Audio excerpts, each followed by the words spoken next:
7 o'clock in St. Louis. You're listening to The Morning After. It's presented to you by Brown and Crouppen from the Stiefel Studios. Timothy, Michael, McKernan, Douglas, Sullivan, Vaughn, Martin, Joseph Kilcoyne, Jackson Burkett with you on the program. It's a program that welcomes you to participate in a wide variety of ways. By texting in the Air Comfort Service text inbox, 314-399-9646. By calling in the Callier and Thompson phone lines, 314-974-0101. And, of course, by opening up your YouTube app, typing in TMA STL, and talking it over with friends of the Feather who gather in the Michelob Ultra YouTube chat. Doug, we're closing in on that number for you to get to 7,000 subscribers. Hello, retirement. And the gold bullion you have negotiated in your contract. Well done. No. My guy didn't take care of that, and I am honestly a little pissed off. I would love some gold bullion. 6,930 subscribers. Subscribe to the TMA STL channel, and you can watch us for the next 5 hours. And you said, let's get to 6, and then you'd be good. That's the exposure level. Did you do a QFTA? Yes, but only for 34 minutes. Okay. And Jackson was pissed. He's like, can't we do 4 hours and 34 minutes? And it was after the morning after. Correct.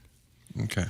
That's a lot of talking in a day. Well, the people want it, though. They can't get enough of me. Does that come off wrong? Yeah. And then you get home and your wife says, oh, honey, I can't wait. I wanted to go over with you. Like, zip it. I don't have time for this. Done. Schedule it through my people. Done my talking. people is papers. My people is papers. That's right. He schedules the amount of time you talk with your wife at home? And children. Okay. Yep. Huh. Yeah, I broker it. Is it a busman's holiday when you get home and your wife says, I just want to have a little talk, a little dialogue, a little back and forth, maybe some hit and run, and you're saying, no, I'm done. Done. Already done it. Yeah, she says, we could take some calls, honey. No. Got to rest your vocal cords. Thank you, Jackson. It was just Monday, you know? We got 4 more days of gabbing. Takes.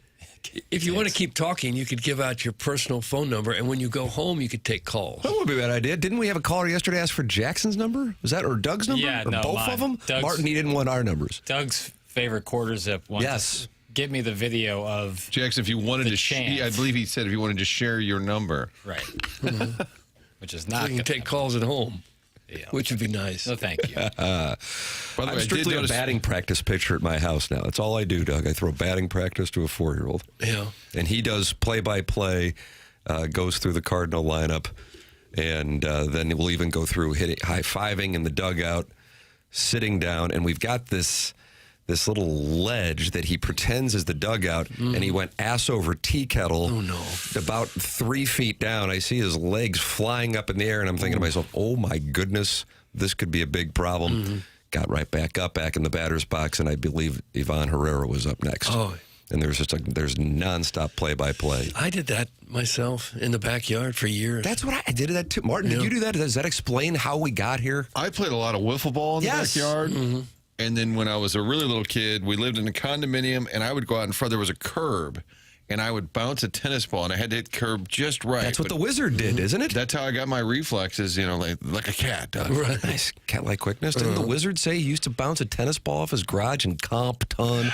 And then flipped a lot. Well, mine was just, but you had to hit that tennis ball just right on the curb, otherwise it would hit the wooden fence, and people would get mad. That's no good. But I was thinking about Papers giving out his personal number, or a lot of requests to just hang. The ladies want that number. We kind of buried the lead that there's a Dan Jansen on the Rangers. The catcher, Danny Jansen. I don't think they're related, but Papers, Dan Jansen may want you to go to the game because Danny Jansen's catching for the Rangers. Yeah. Early in that game, Danny Jansen tried throwing it to first, and he pulled the same move the kid in the tarps off section did when he tried throwing it back on the field. Just threw it straight down into the dirt. I felt bad for him. My favorite part of the post game last night, Al Roboski was on, and he was being Danny Welk. Somebody asked him a question about a play, and he's doing the post game, and he said, I'm sorry, that's when I was doing my suite visits, and I didn't see it. And I go, I love that answer. Yeah, I had it on in the background, and then I heard that, and I go, I enjoyed the transparency. Yes. With the Matt Hungarian, whatever, 77, I think they said he is. Is that right? Yeah, something like that. And it's kind of like, that's the deal. Well, they got me making visits during the game. What do you want me to do? Yeah, I'm Cardinal Hall of Famer now. It was the skipper. You watch the game? Well, no, I was making suite visits. I thought that was great. And the next time, well, what did you think happened on that play? Oh, I'm sorry. I ran over a buddy of mine was at Patio's. I just thought I'd duck out for an inning. Why would happen? Libations. Bro, I was raging so hard when QFTA ended after only 30 minutes. Why did Jackson allow that to happen? And why won't he put music on the podcast? What a coward. Hashtag free perk. Hashtag we stand with Mr. Martin. Thanks. Stay tuned for a Colts schedule update. Doug, that's Brian Hench, and he covers the Colts. Okay. And he's calling us bro now? I'm just waiting for that schedule update. Yeah. He's the gatekeeper of the Colts schedule. That's correct.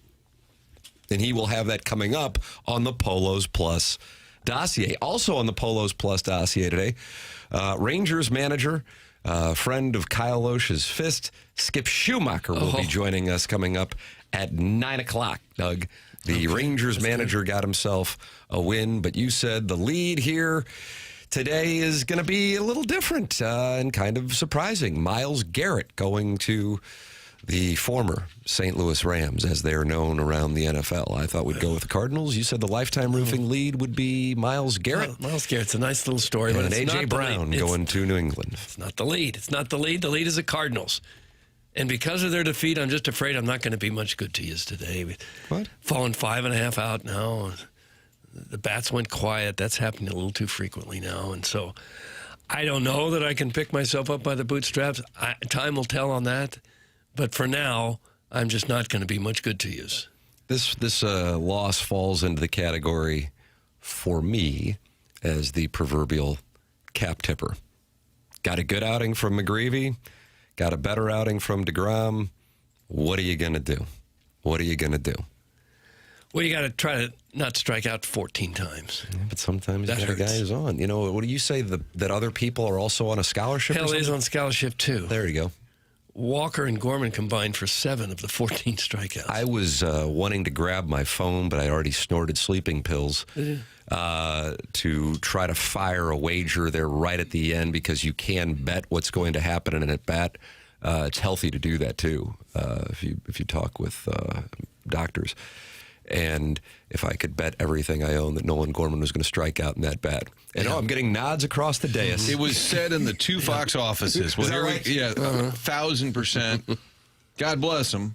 Said, "Oh, this is a K." Yeah. To end the game, and because we're picking out plays that we use, and I said we can end it on the strikeout. Yeah. And that had not happened yet, but we knew it was When coming. DeGrom walked him early, I said that's a DFA-able offense. It was his walking. Jacob DeGrom, two-time Cy Young winner, Yeah. would have been DFA'd for walking Shot Nolan into the Gorman. sun. walking Nolan Gorman. It's crazy. It looks to me like when he swings, he's not even looking at the ball, hit the bat.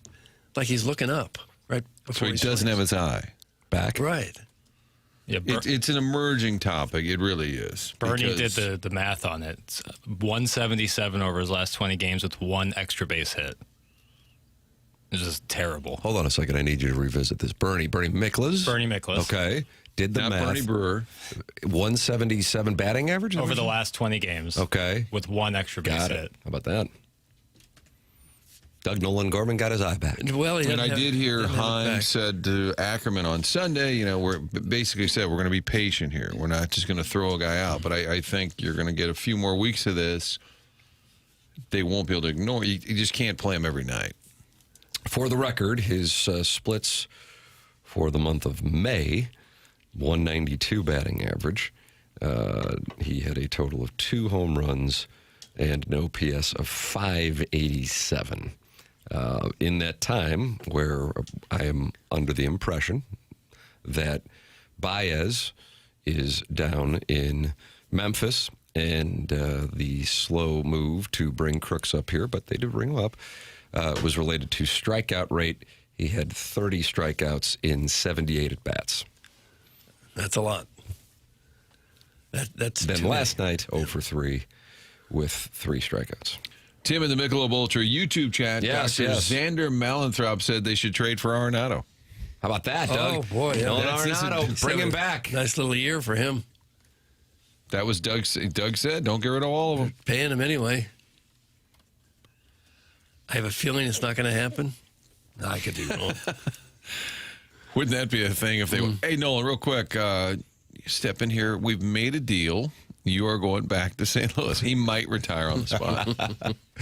You're welcome to call in. 314-974-0101. Little Jackie Papers will answer said call.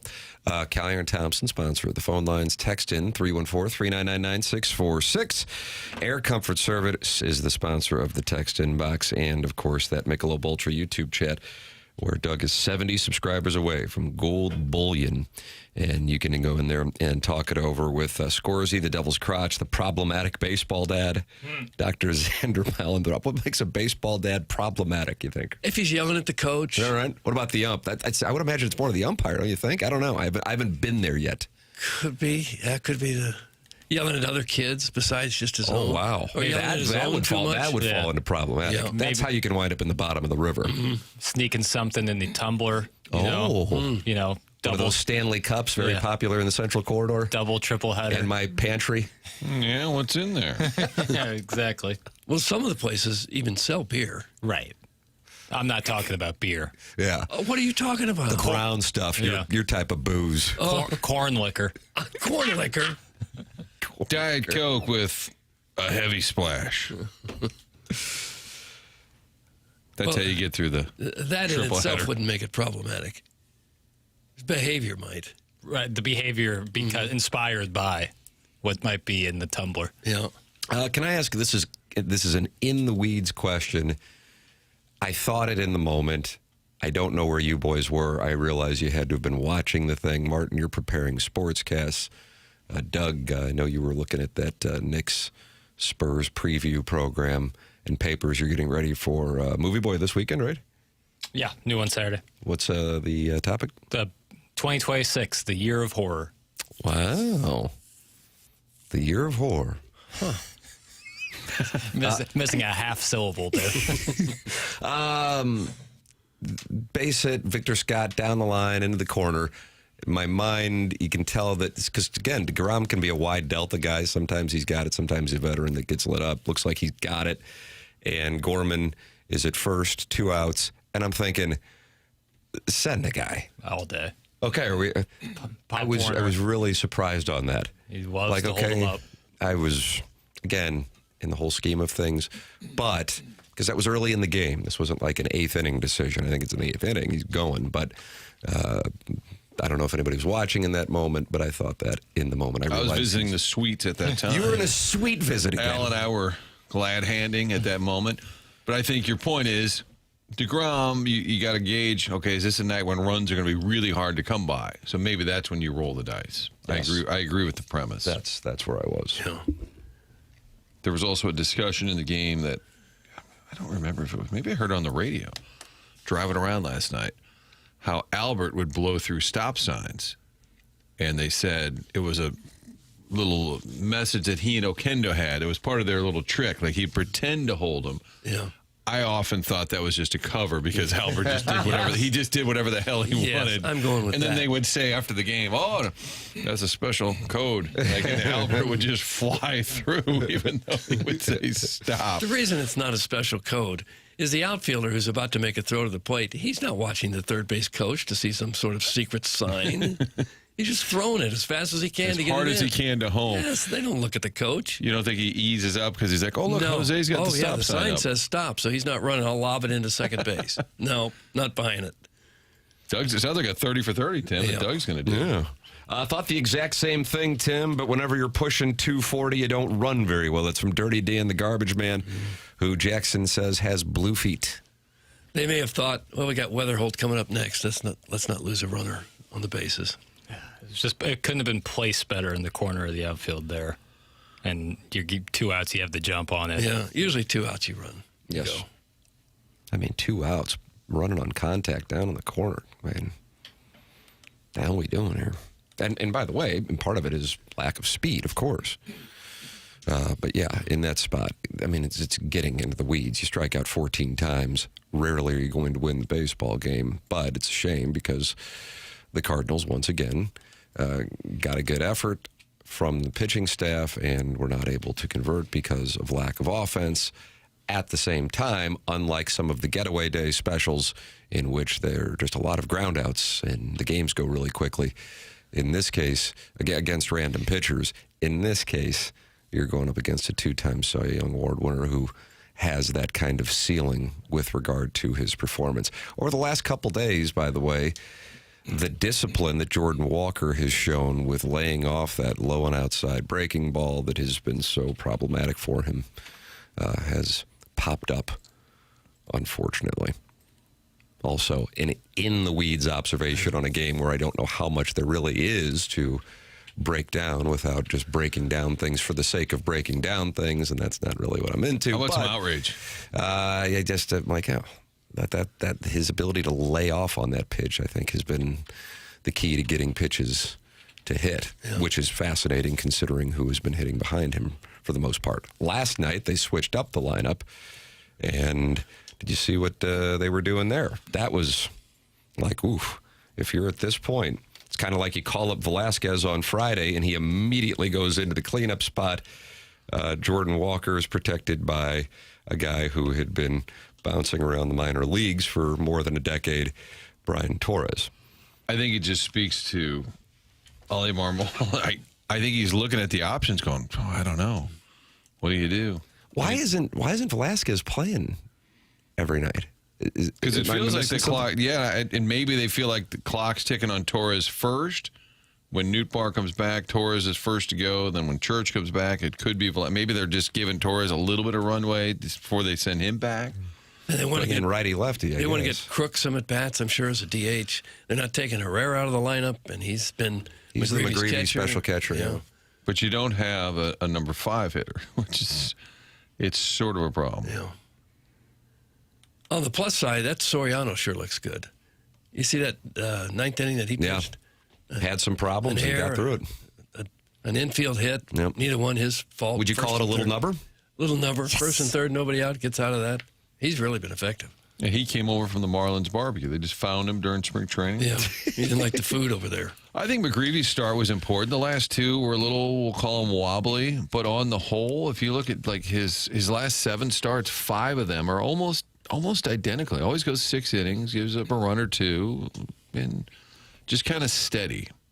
And I think that's huge. And this year, you're trying to find out, can guys kind of go from start to finish? What kind of starts do they give you?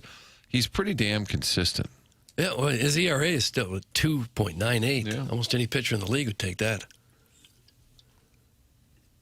But you got to score runs, and there's times that they just get shut down. They're a 75-win team. Move on. Don't yell at us. That's from the Gray Summit Gray Goose Guzzler. He wants us to move on. Well, the Stanley Cup Final is tonight, and all of America is buzzing because it's Carolina, that hockey hotbed, against Vegas. Nice. Should be a fun one. Jackson, what do you think?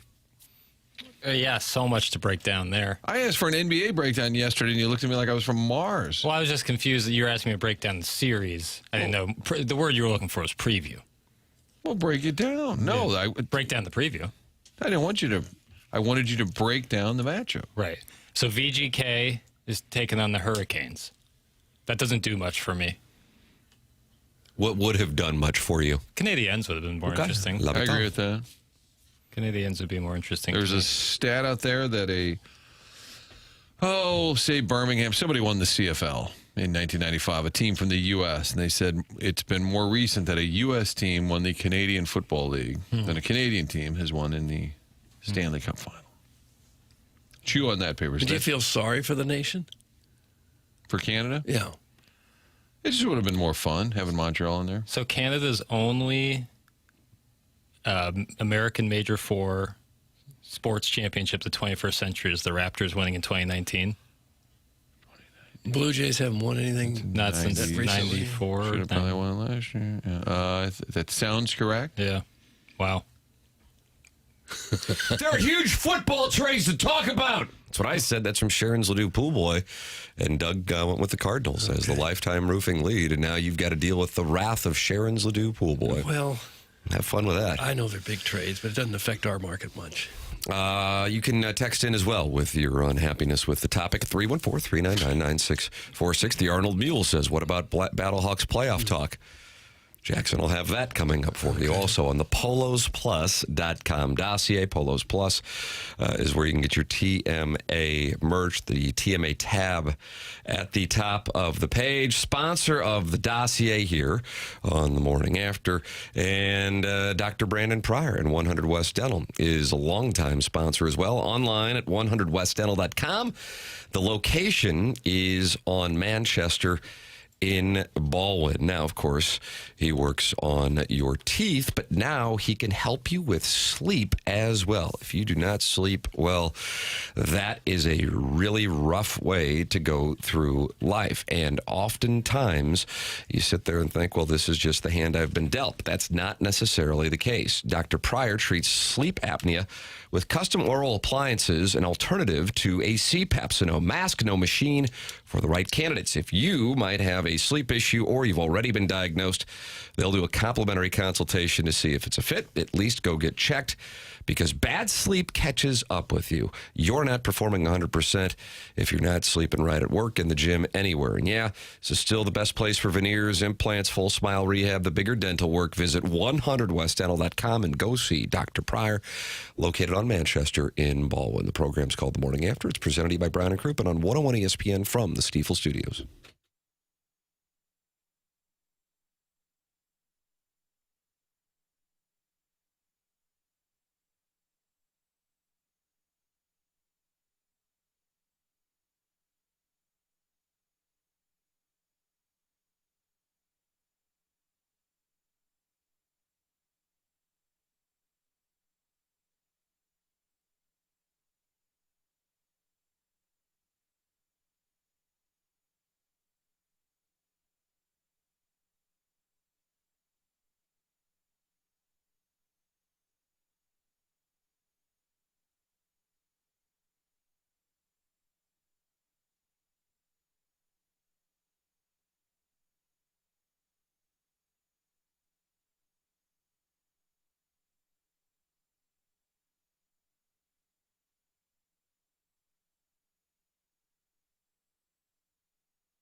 Firecrackers bursting, fireworks going off tonight. You and I are standing here watching the lights, surrounded by people gazing at the night sky.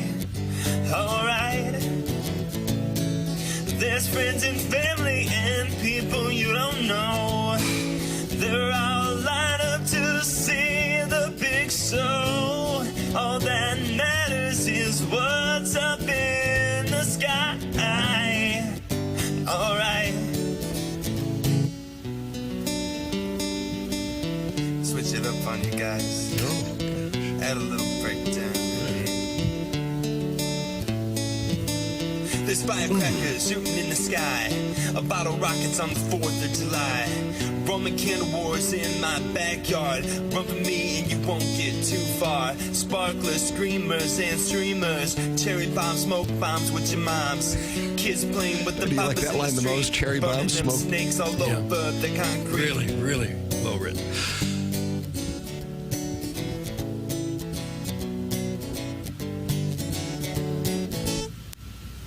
It's our 4th of July. Please add this or add me. It's awful. To the 573. 573, you can get a text inbox name this week, but at 11 o'clock, Jackson's done with you until July. Just say, hey, Jackson, could you please give me a text inbox name? I'd like this name, and ideally it's within the regulations set by our friends at the Federal Communications Commission. And now you've got a text inbox name in the Air Comfort Service text inbox. Fun. As I scroll through the text inbox, it seems like a healthy percentage of people have names now, like most. How about that, Papers? Look at you. Yeah, it's my life's work. Maybe we'll get to a point where you don't have to change a single name.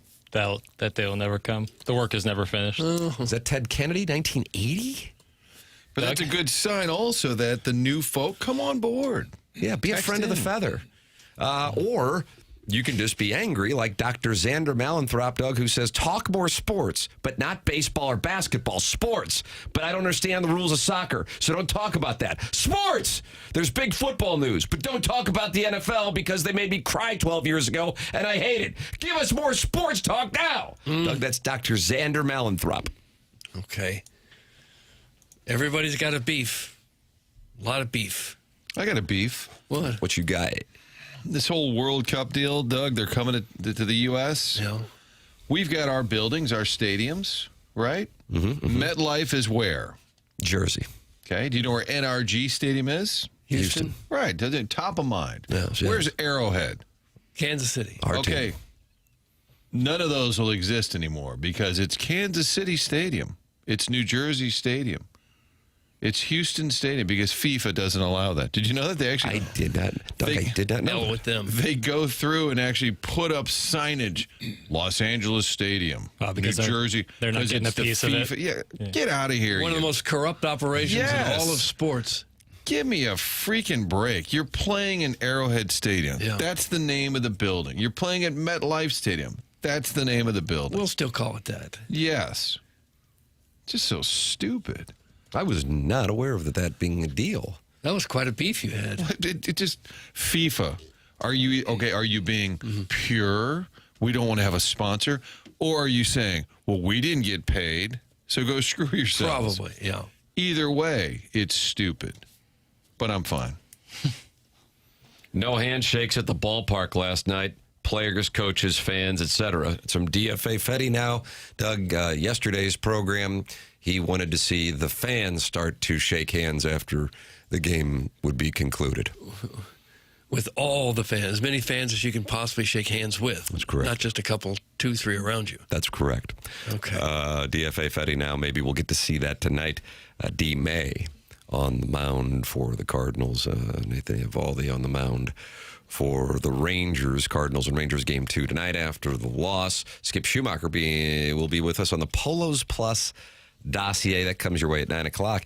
I don't know if this plays on the 105.7 HD2 TMA all day, so you can program that station on your car radio if you want to listen to best of shows. But I feel like it might. Sometimes I use that studio to work after the programs. And I recall we had Skip Schumaker on many years ago And we got done with the interview and just like, man, that guy, I think he might have been playing with the Reds at the time. And we were just BSing with him.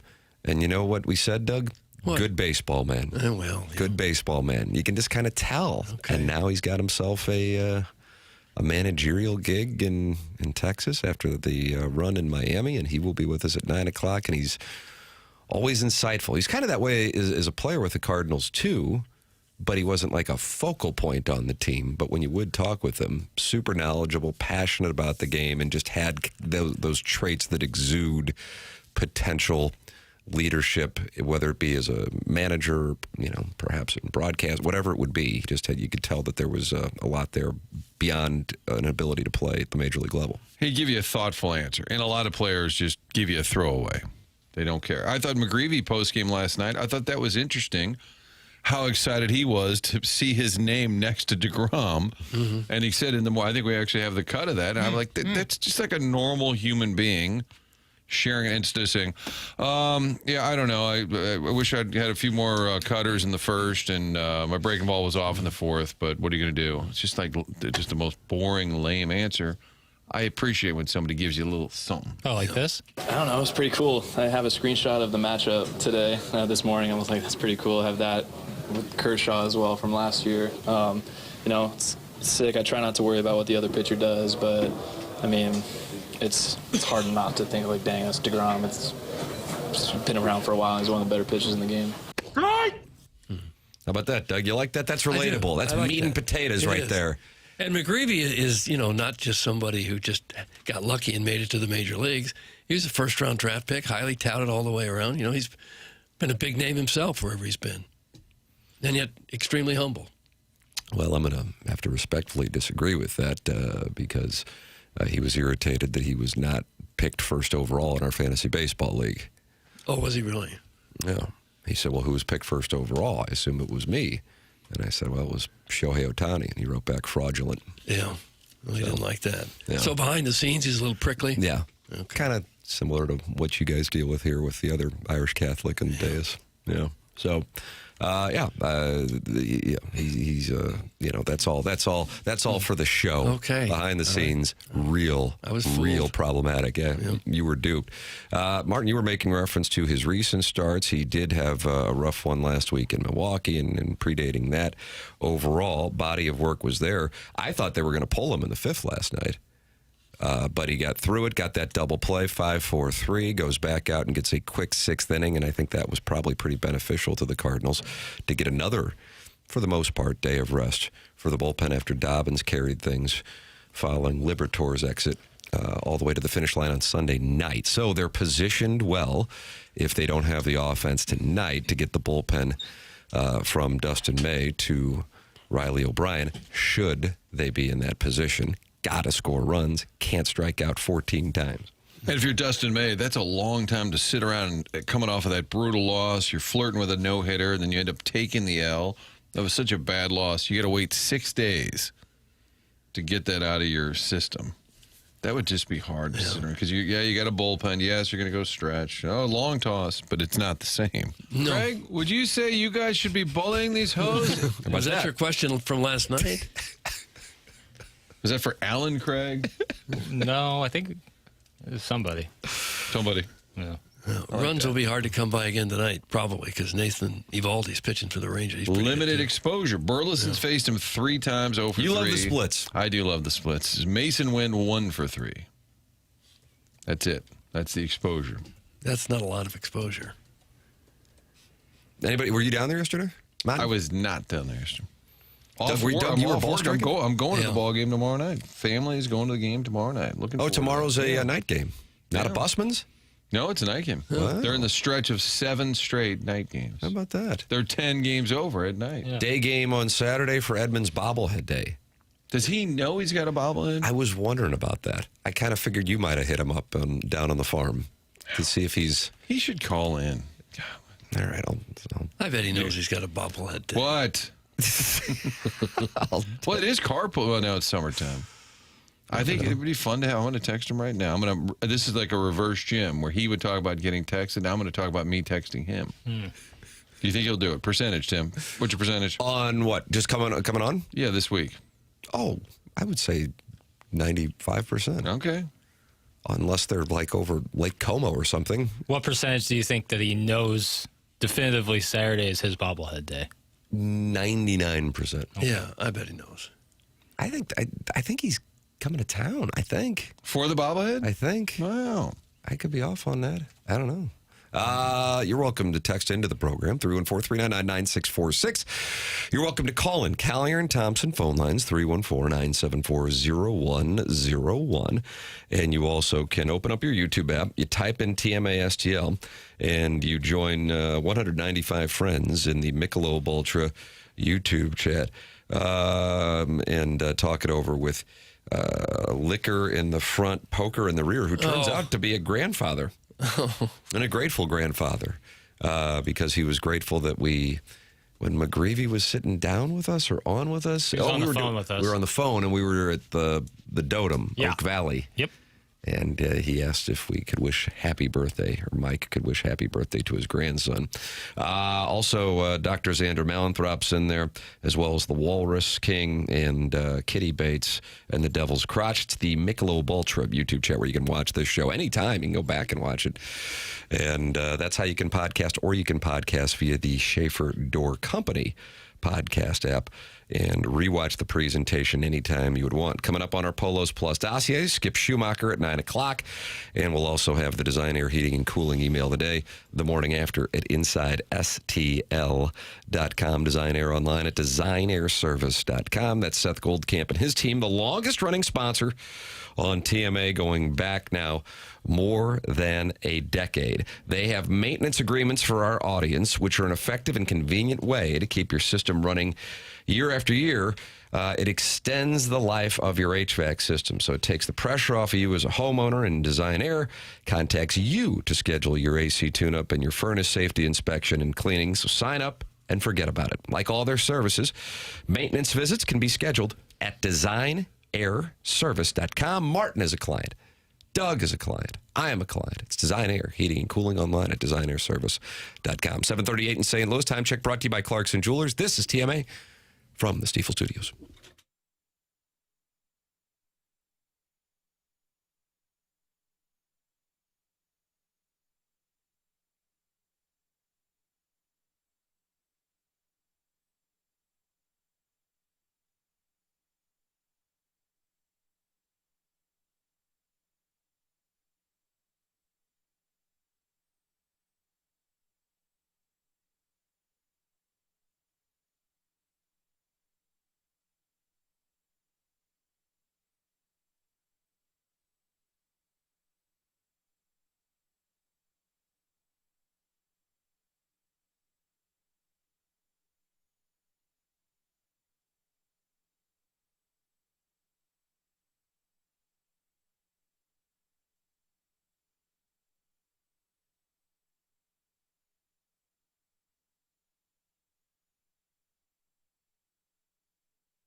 This is Jackson with a Sports Center update. That's brought to you by Universal Windows Direct. The Cardinals dropped the first game of the series to the Texas Rangers 2-1 last evening. Back in action tonight against the Rangers. 6:45 p.m. first pitch with Dustin May on the mound for the Cardinals. That was another Sports Center update brought to you by Universal Windows Direct. You'll be saying, I love my windows.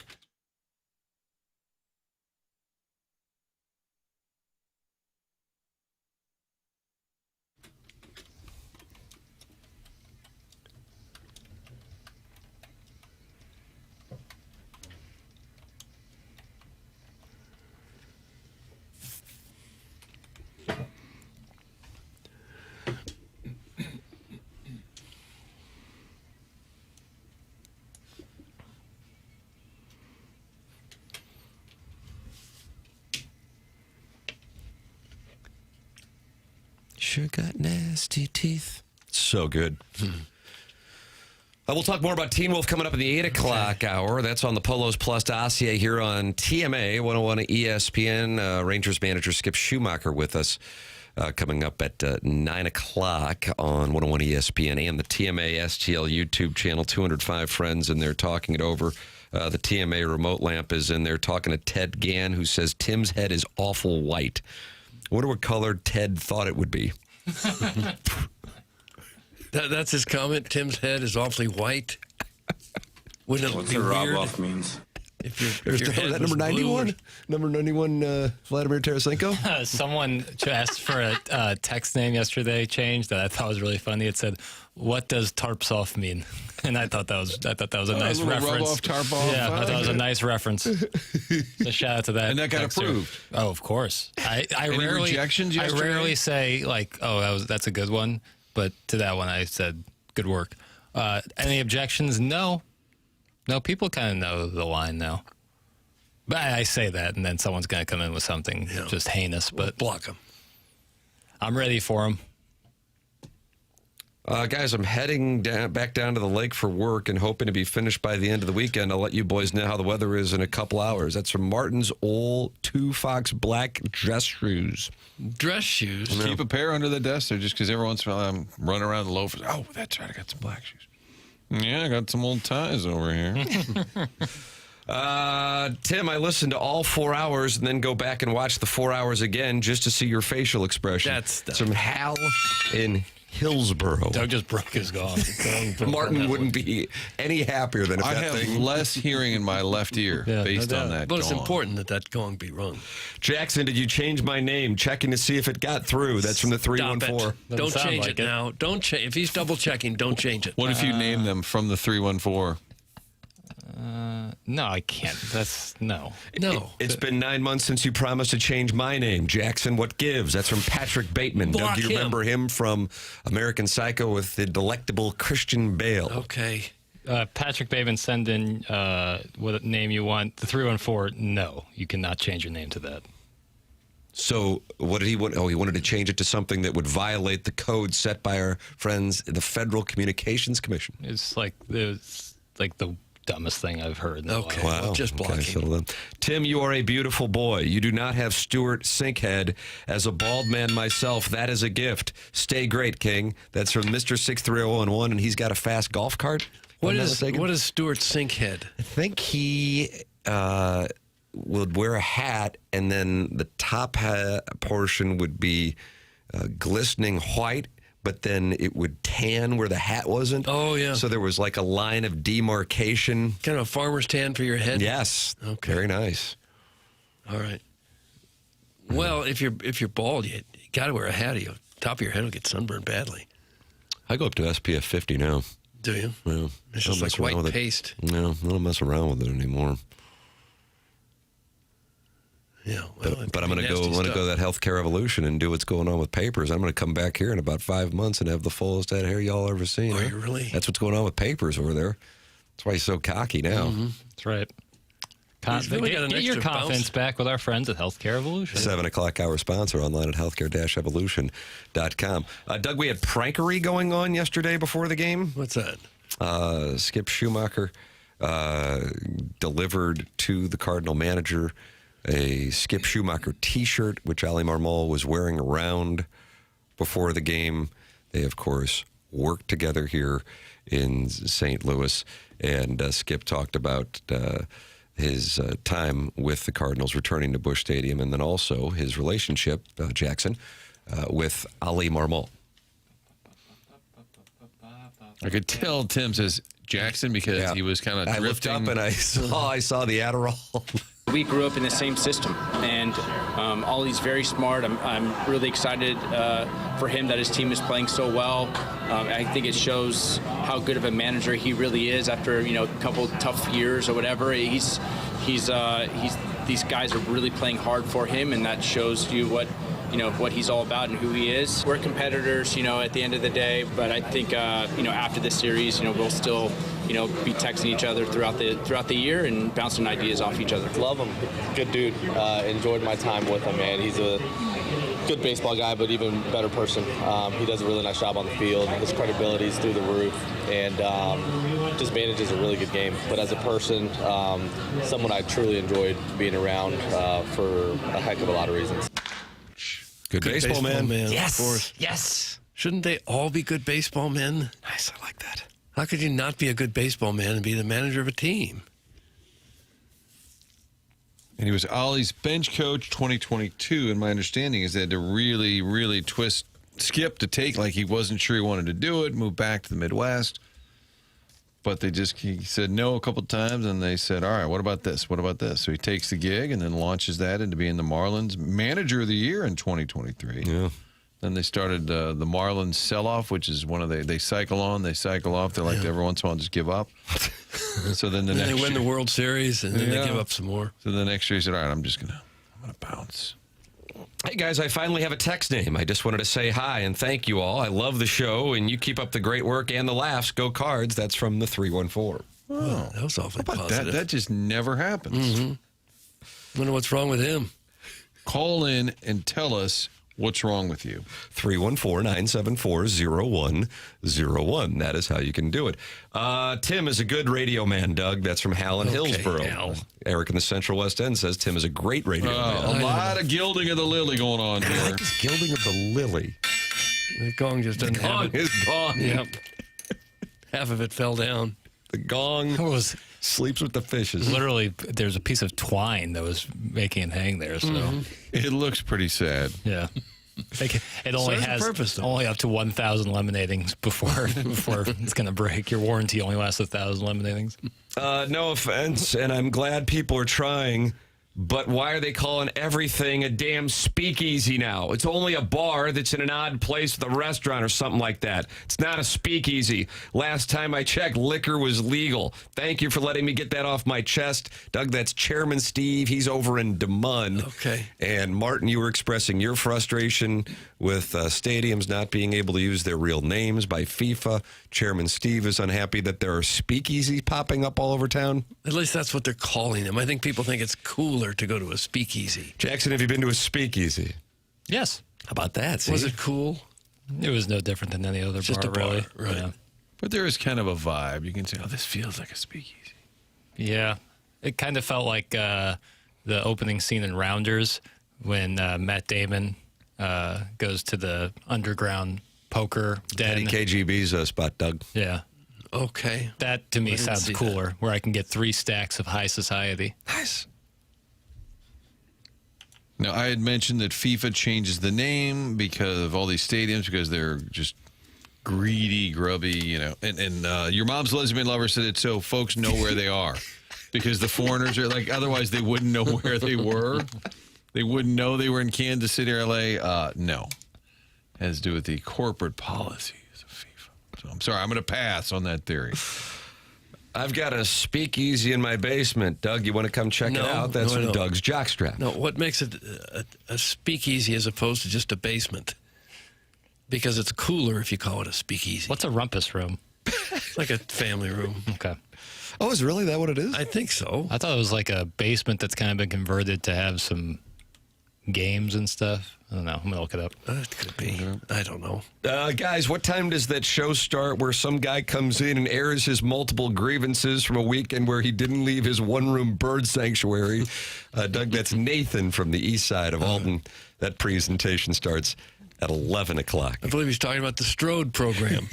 What was it called yesterday? Originally, it was Audio Bake Sale. Yeah. Audio bake sale. Yeah. Well, yesterday it was Doesn't called Ken air his grievances? Ken air his grievances show. Oh, Who's Wrong, Ken, I think. Who's wrong, Ken? That sounds like a WB show. A rumpus room is a casual, dedicated space in a home, often in a basement or bonus area, designed for recreation, games, and entertaining. Doug, that's exactly what Doug Vaughn just said. No, it was not. It exactly, word for word. No, I said it was mostly for a place in the basement for games. Bosh, back out to Allen, his three-pointer, bang. Boy, I didn't like that. I enjoyed that, actually. Miami circa, what, 2010-ish? 13.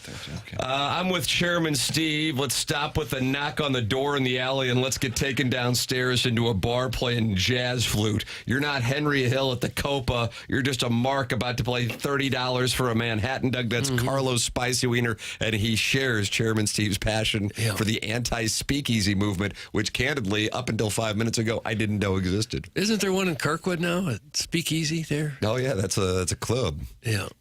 So a club is different than a speakeasy. I don't think it's a speakeasy. Papers, have you been to where Doug is referencing? That's like a social club thing, right? Yeah. It's like a membership kind of deal. No, that's Doug, different. that's Atmos. I think a speakeasy, what differentiates a speakeasy, it's like it's hidden. Like there's speakeasies, especially in You're doing something secretive. some of the coastal cities, the coastal elites that I don't recognize, but I know some people do, where it's like a bookstore.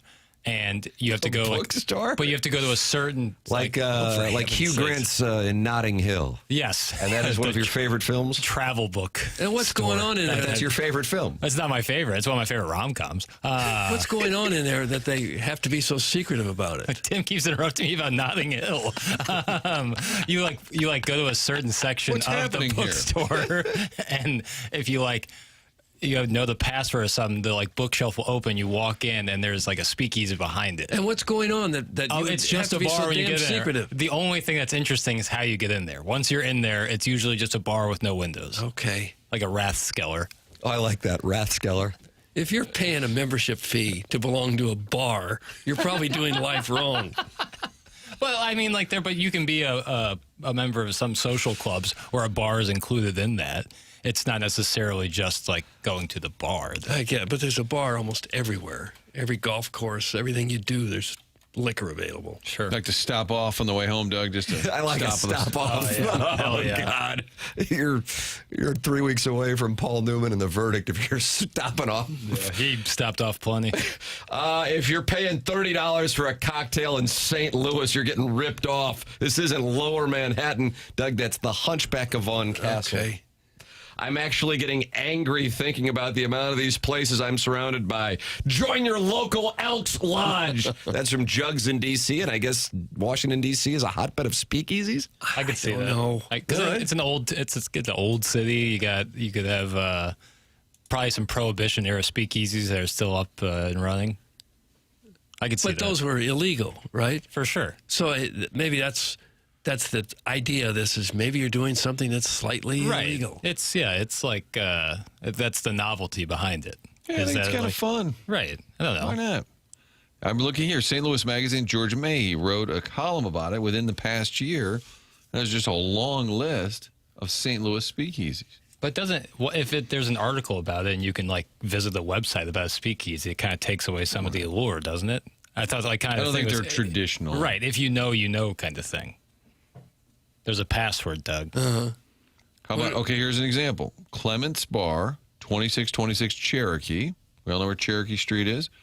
Clement's Lock and Security becomes Clement's Bar on Thursdays from 4 to midnight. Nice. Or by chance, reads the website. Oh, for heaven's sakes. Doug. I kind of like Oh, Doug. if the sign says bar, we're serving. Hey, I was here to get some locks worked. No, we're serving bush. There was a speakeasy at that resort when we were in Jamaica. Yeah. And they said, now you have to know the password to get it. I said, what are we doing here? The password is What are we Yaman. doing? And then they give you they provide you the password. Then when you get in, it's just a bar. That's the first time I ever had moonshine. It wasn't. I had moonshine at that The best speakeasy. moonshine is at a Jamaican resort. I don't Tasted know. like kerosene. What else could it possibly Whatever taste you like? do, don't light a cigarette. It was brutal. Jackson must have gone to the, quote, speakeasy behind the mirror in the barber shop at the corner of Patton in Las Vegas and thought it was really neat. Hashtag dork. That's from Patrick Bateman. I guess he's mad that you're not I was changing his gonna name. say, Now he's on the Text in the name you want, and I'll change it. Damn it! I didn't go to that in Vegas. You're making a big assumption there, and then calling me a dork based on your own hypothetical. What does that say about you? Patrick Bateman, the action's back on you. Call in 314-974-0101. These boomer snowflakes need to stop crying about things that don't impact them. That's from Low Voice Drew, and he's not happy with the criticism Chairman Steve and DeMont has of speakeasies. Alan Dadeville does believe in Steve's premise. Oh, does he? I stand with Steve. I don't need a dimly lit basement bar with old leather couches that should have a Rawlings logo on it, and the only beer options taste like pine cones. Just give me O.B. Clark's. That's Alan Dadeville. Doug, you can get the dirty wings there with delicious fries to wash them down. That sounds like a lot more But fun. we're meat and potatoes guys. Right. So we just do retail, normal retail. How did this start? Chairman Steve was following up on you expressing your beef with FIFA, wanting everybody to hear his beef with the speakeasy community. It's not Arrowhead Stadium, it's Kansas City Stadium. Therefore, all you foreigners won't be confused about where you are. That's why. That's the reason. No. Sharon and Clayton says, boomer, maybe try to be original. Doug, that's Sharon and Clayton, Okay. who also says, I don't get these simps. The show was just fine this past week when Tim was out. Come at me, haters. Oh. That's Sharon and Clayton. Wow. It's a big endorsement. I don't want to be on the opposite side of history of Sharon and Clayton. Go have an IPA at a gastro pub. That's from Patrick Bateman. He's back. Man, he wants a PC, Jackson. Now, what would be a gastropub? I don't know. He probably entered it into dumbasscomments.com. Oh! Is his name change offensive? No, or he he's a just brand? won't say what he wants, but then okay. constantly complains that I don't change it. So don't change it. I can't. Don't. I'll give try. him a name if he Live wants. with it, Bateman. That's a good name, by the way. You know, it's a good name. It's a good Patrick Bateman? It's a good film. I do think that's a good name. Yeah, it's a good film. It's an iconic character. It's the main I character. notice it's not a great film. No, it's not. What about Phil Collins' Sussudio? I don't know that one. Is that the song that plays in it? Yeah. Oh, I I don't. thought that was like the most famous scene in that movie. No, Huey Lewis in the News. I thought Sussudio was in there. All right, Spoiler alert, he Doug, spoiler. Okay. he just smokes Jared Leto with an axe while playing Huey Lewis in the News. Hit him with an axe. Yeah, Spoiler alert. Oh. Where? in his apartment. I mean, where on the head? Or, again. an axe to the head. Yeah. Well, that wouldn't be fun. No. How about you pipe down, Sharon, and get back to shoving the Mary Kay products down your friends and family's throats on Facebook? It's Scissor Me Timbers now. And now they're going at each other. Okay. Now here we go. I like it because then it turns it away from us. Just for a few minutes. Anyone else grow up in the basement of a VFW? Cheap beer, spaghetti nights, and trying to avoid being cornered by Melvin, where he pressures me into coming over to see his, quote, train collection. That's from Gus Chigan's prospecting party. Doug, did you grow up in the basement of a VFW? I didn't really. No, I was not a veteran of a foreign war myself, so I probably wouldn't have been welcomed. Let's see what we got. Sharon, shut your wine-soaked lips. Nothing is okay when Tim's out. Never. That's from the 217. But then the 573 says, Sharon is dead on. Things are so nice when the screaming douche is locked out. Doug and Marty in the morning is radio gold. Doug, that's the 573. And Tim was actually here, but he was locked out. Locked out. He was on the other side of the wall. Wasn't allowed to enter. I saw a text yesterday. Eric in the Central West End said, all of those shows last week without Tim were garbage. You can express your disdain for me, for all of us, for other listeners by texting in, by calling in, and by talking it over in the Michelob Ultra YouTube chat. 95 calories, 2.6 grams of carbohydrates. Michelob Ultra, longtime Morning After sponsor and the sponsor of the YouTube chat. It's only worth it if you enjoy it. And man, is it going to be a nice time to enjoy it here over the next few days. Doug, Jennings Randolph Jr. would say, come on out to Normandy. It's a Chamber of Commerce day. And that's what we got today. Sunny and a high 81. Tomorrow, sunny and a high 81. Thursday, sunny and a high of 86. The weekend looks good as well for the Cardinals and Reds. It is a glorious time to go out and enjoy St. Louis and some baseball and a Michelob Ultra, longtime sponsor here on the Morning After. Michelob Ultra, it's only worth it if you enjoy it. It is 8:03 in St. Louis. We close out the Healthcare Evolution 7 o'clock hour and head into the Fisher Window and Door Store 8 o'clock hour on TMA 101, ESPN, and the TMA STL YouTube channel.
Doug, this is the scene. Okay. What am I thinking of with Sue Studio, though? Do you know what I I'm just thinking of? don't know. It could what be you're in thinking. the film, but I think the famous, because he does like a whole soliloquy about Huey Lewis in the news in the preamble before murdering Jared Leto. Spoiler alert. As he's talking about Huey Lewis in the news, Doug, and their famous album Sports. Yeah. What was the title of the album? Yeah. Was that 1984? I Did that don't have know the the new years. drug on it? And then there was litigation between Huey Lewis in the News and Ray Parker Jr. Who sued who there? Do you remember in Ghostbusters? Because Ray Parker Jr. allegedly stole the riff from I Want a New Drug for Ghostbusters. Did he? I don't know. I just Jackson will don't- play both of them coming back, Okay. and you'll be able to decide if they sound the same. I know they sold a jillion albums when they released Sports, but what was the name of what was the purpose of the name Sports? Was there some Maybe Huey songs in Lewis there can that was, join us, Martin, as a surprise guest, and we can ask that question. I know he was a big sports fan. He was a San Francisco Giants Yeah. fan. Think the skipper could get us to Huey Lewis? Probably. Can see it. Doug, Sue Studio's playing when he sleeps with all the hookers. Okay. So when he's That's what I thought, yeah. filming himself. Yeah. Okay, gotcha. Yeah, I thought that. But the Huey Lewis in the news thing, that like when Doug, which scene is more famous? The Huey Lewis? I didn't see the picture. like when I think American Psycho, and I talk about it publicly, I talk about Huey Lewis in the news. When I think about it in my own personal thoughts, I think of what Tim's talking about. But you're distancing yourself from my perversions. Then he drops That a was so chainsaw. sing-song. He drops a chainsaw down the flight of stairs. It's crazy. You should watch American Psycho. I'm not going to watch it. Yeah, it's really weird. And someone takes an axe to the head? Jared Leto. Huh. And what's his? Is he 30 Seconds to Mars? Is that his band? Yeah. Is he kind of a method actor? He's a real weirdo. So you think he took a chainsaw to the head just to method act? This might have been before he got kind of real weird because this And he's was a singer, 2000. too? Yeah, 30 Seconds to Mars. 30 Seconds to Mars. But he got his start on My So-Called Life with the anxious Claire Danes. Yes. Doug will talk more Claire Danes with Skip Schumaker, who will join us in the Polos Plus dossier at 9 o'clock. Also, Jamie Rivers is coming in studio to toss piddles around. Yeah. That's what he likes to do. He does. Yeah, that's coming up on the Polos Plus dossier. The Oh, design Tim. meeting and cooling of the day. Oh, no. 9:45. The album 4. Oh, you said sports. We got sports, and then there was 4. 4, F-O-R-E. I guess big into golf, huh? 1986. Sports was 83. 83. Yeah, we're all around it. It's an awful flick, Doug. Don't stain your brain. That's from Sharon and Clayton. Talking about American Psycho. I don't have Facebook. I don't sell cosmetics. They're originally made for corpses. Try again. Love you 573. That's Sharon and Clayton responding to her fans. The Athletic, for whatever reason, does not have anybody covering the Cardinals this year after Katie Wu left to cover the Dodgers. So that's been disappointing as an Athletic subscriber. I love Jeremy Rutherford's work. I would like to have a Cardinal writer personally for my dollars that I pay. But they do have a story on the Cardinals this morning, Doug. But it is on the tarps off craze. Okay. The title of the article written by Candace Buckner is MLB tarps off craze has awakened baseball heaven with the bare truth. How about that? The place that calls itself baseball heaven is now filled with a bunch of shirtless dudes and women in bare chest novelty tees and kiddos who needed the permission from their moms to strip from the waist up, and those proudly showing off their hairy, hairy chests Oh, gosh. and pimply backs. Oh, Scars from surgeries and stretch marks from a life well lived. she's ruining it for us. Is this an email of the day? It's the opening paragraph. They all congregate here in the right field bleachers of Busch Stadium. Every night it starts with just a handful of the bravest and youngest fans. But inning by inning, it spreads like a virus, infecting a crowd of all ages and body types. You catch that little laughter I that's did, yeah. injected to kind I of let caught you it. know? Yeah.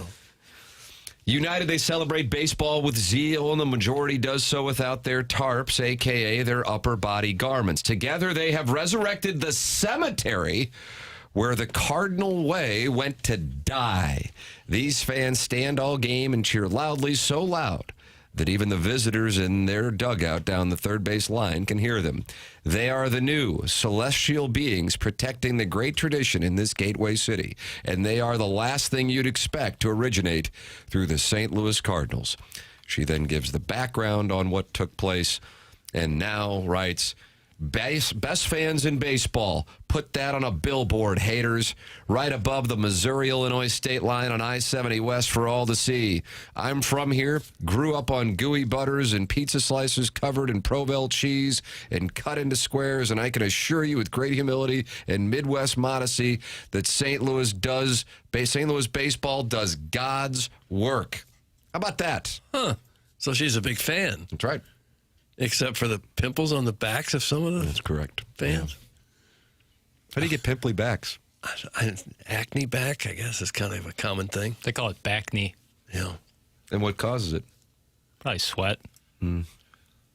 I saw her tweet 10 minutes ago. As Nelly would say, I'm a sucker for cornrows and manicured toes and tarps off. In St. Louis, I went to my hometown to experience a Cardinals game and the new trend. So she is from St. Louis. I think she used to cover the Wizards, Doug. She used to cover I don't know. John Wall? I just don't know. But she came here specifically to do a piece on tarps off. Okay. That's been a fun thing. You think it can last the whole season? Yes, I do. Team continues to play well. It'll be there. And the summertime's perfect. Kids Yeah. are home from college. The high school kids can go down on a Young tykes are out there. It is fun to see when you're at a game how it grows. You got 20 guys doing the chants, and then we got Doug's quarter zip trying. Okay, I got some He's got the new chant. lyrics, fellas. It's a couple paragraphs long. It's going to take some work. Yeah, it was too long. Sorry. Jugs in D.C. did not enjoy it. Give me an effing break. He didn't like the article. I guess so. And says, Tim, maybe you can or can't mention it, but have you asked JR about why the Cardinals don't have a writer? Feels like he might have at least a slight insight. He might, but I mean, it's not something. And you did phrase it correctly, Jugs in D.C., that, he's not going to air out his employer. But I do think the background on what happened is they were planning on hiring somebody, and my understanding was the Braves writer left for another opportunity that caught them off guard, and understandably so, considering what the expectations were around baseball for the Cardinals. They chose to tend to the Braves vacancy before the Cardinal vacancy. But I would imagine, this industry right now, you've got a whole lot of people who may want to do it, and not a whole lot of opportunities, at least where you're receiving a paycheck from an employer. And I would think that there would be somebody sitting there in their mid or late 20s going, I can cover the Cardinals. I'm on it. And I don't think it's going to cost you too much if you're the employer. So I think it's a great opportunity. So I'm surprised at this point, a third of the way through the season, they still don't have somebody. Not surprised that they would pick Atlanta over St. Louis. Braves have got the best record in baseball. Cuna's on a heater. 40 and 20. 9.5 games up on the Phillies. Hey, we're better than Chicago. Well, maybe. Is it Strauss? Nope. Doesn't sound like his brand. So he was probably mocking somebody. Yeah, we're yeah. better than Chicago. Party is on its way. Yep.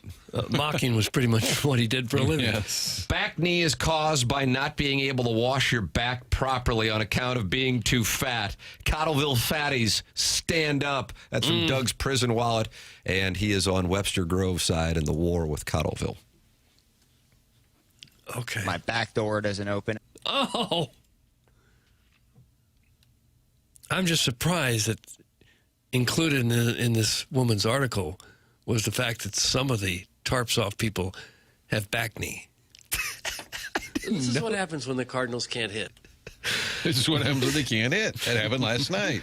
Yeah, 14 Ks, Doug. I sipped vino and ripped bag with Stacy the vacuum nose on the patio after a little tennis. It's summertime, baby. Lots of talent. You can always see a man's rope through his tennis shorts. Mushroom tip season, Doug. That's from the self-made, stay-at-home Laduma. Oh, my. So it sounds... There was a lot going on that text. She sipped vino and ripped bag with Stacy the vacuum nose? What does that even mean? Was he dating an anteater? She. Well, yeah. What do you... Oh, it's a guy. You ever seen an anteater at the zoo? One of the most I believe terrifying looking animals I've ever seen. I know. But apparently no teeth. Yeah, I don't care. It just snorts ants. I don't want to be on the business end of that snout. No. That's the vernacular I show up for every day. Thank you. Doug's prison wall would like to ask you a clarification. He is not on Webster Grove's side. He's not on Cottleville's side. He says, no, I hate Webster Grove's. A bunch of man whores out that way. Oh, are there really? Is that what Webster's known for? Man whores? I didn't think so, but if he said it, it must be true. I agree with you. Triggered papers. Yeah, I did. Why did you enjoy that It's so just much? so weird. It's like such like a weird thing to say about Webster. Just this like kind of sleepy little part of St. Louis. It's known for man whores. I guess. You think they're all like they like skulk down Lockwood there? And just kind of hang out. Yeah, that like 3-block section of Lockwood. Mm-hmm. I guess.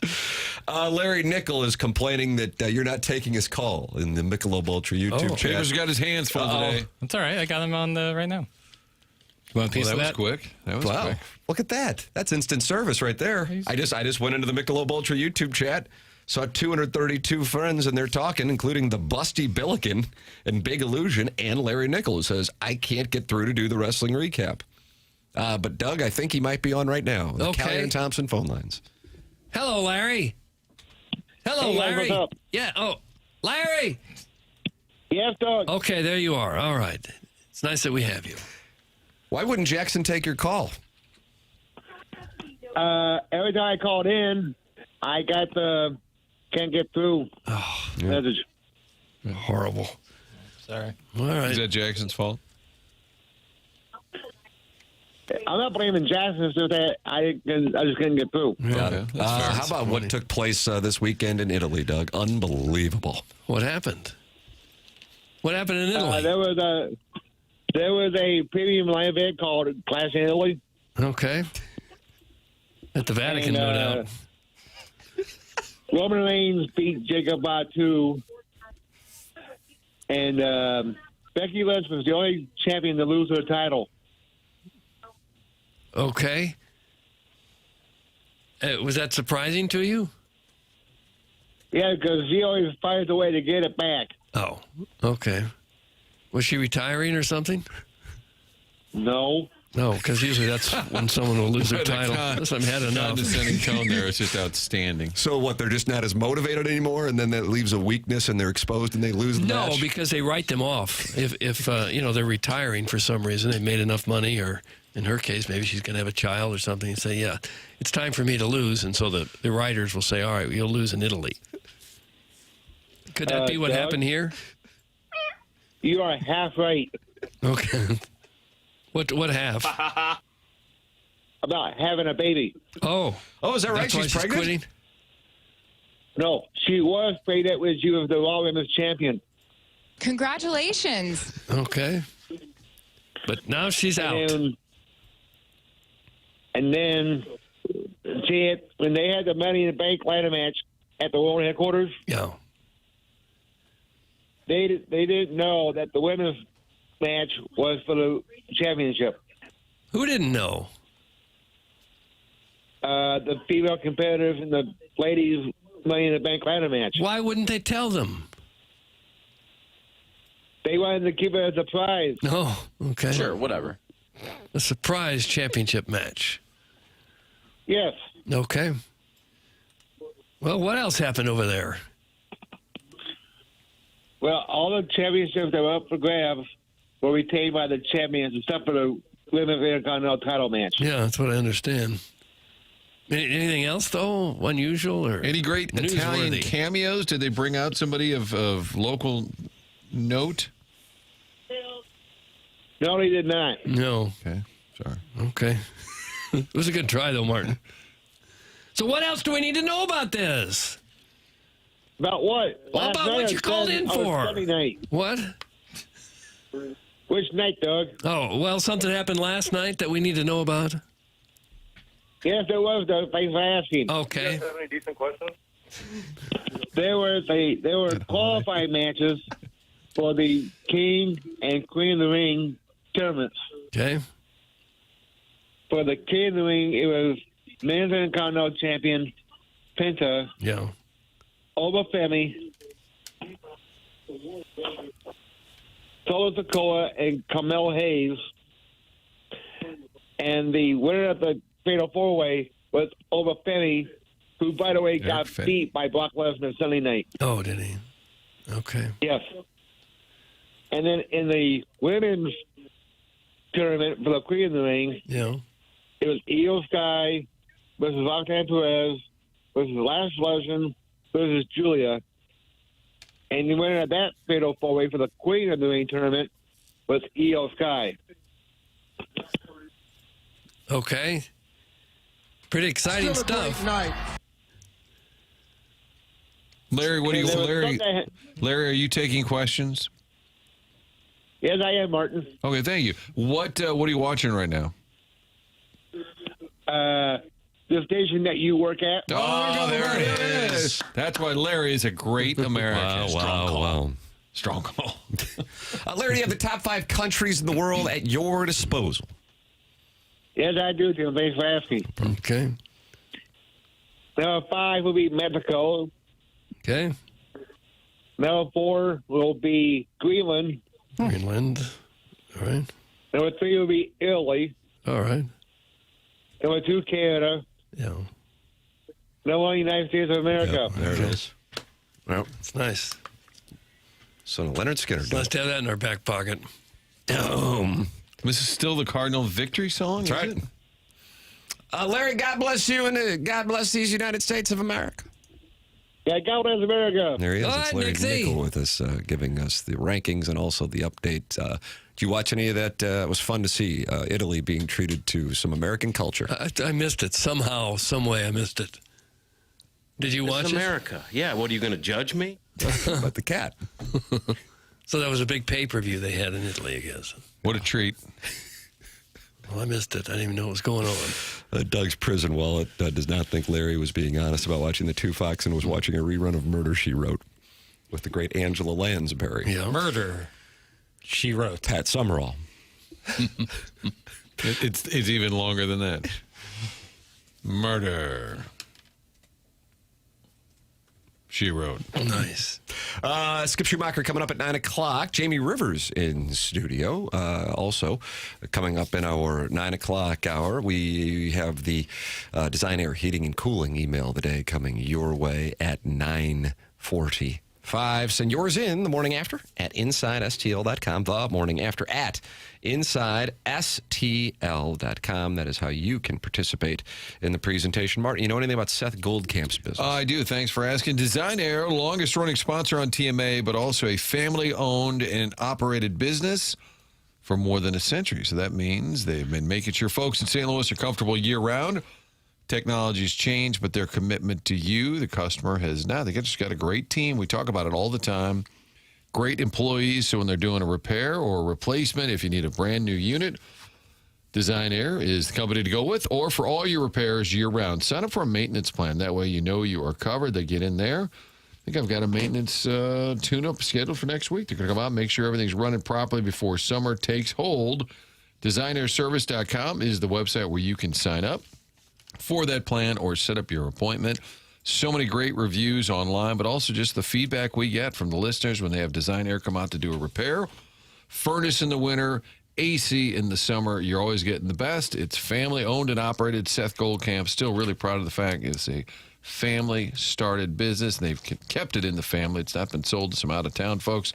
Based here in St. Louis for the best year-round, it's designerservice.com. There it is. Sponsor of the email today, the morning after at InsideSTL.com. The program is called TMA. It's presented to you by Brown and Crouppen. This is 101 ESPN and the TMA STL YouTube channel.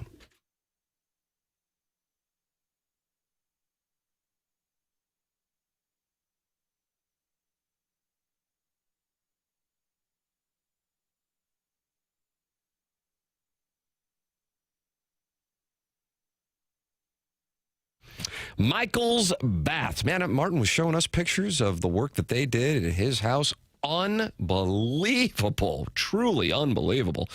Michael's Baths creates elevated bathroom spaces that blend luxury, comfort, and smart design, all tailored to the way you live. They're online at michaelsbaths.com or by calling 636-775-0800. From sleek tub to shower conversions to full high-end bathroom remodels, including paint and electrical, Michael's Baths handles every detail, and now they're offering a new premium wall option designed to bring a custom spa-like look to your home. We had a call with the people at Michael's Baths about a month ago, and I asked them specifically, I said, what separates you from other people in your industry? And he said, this is real simple. He said, we are going to save the customers money, but the work is still going to be top of the line, and I can see it firsthand with what they've done at Martin's home. It's not a temporary fix or a quick cover-up. It's a complete transformation, built to last and built to add value to your home. At michaelsbaths.com or call 636-775-0800 and ask about financing options, including 0% interest upon approval. Michael's Baths, family-owned, insured, and where everyday bathrooms become something exceptional.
This doesn't sound like Huey Lewis, New Drug, or Ray Parker Jr. Ghostbusters to me, Jackson. It just didn't make a lot of sense.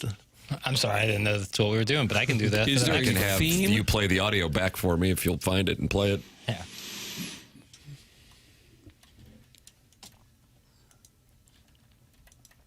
Why are we hearing from the great Kenny Loggins? I don't know. This is what happens when a guy gets a full head of hair. It feels like he's giving up.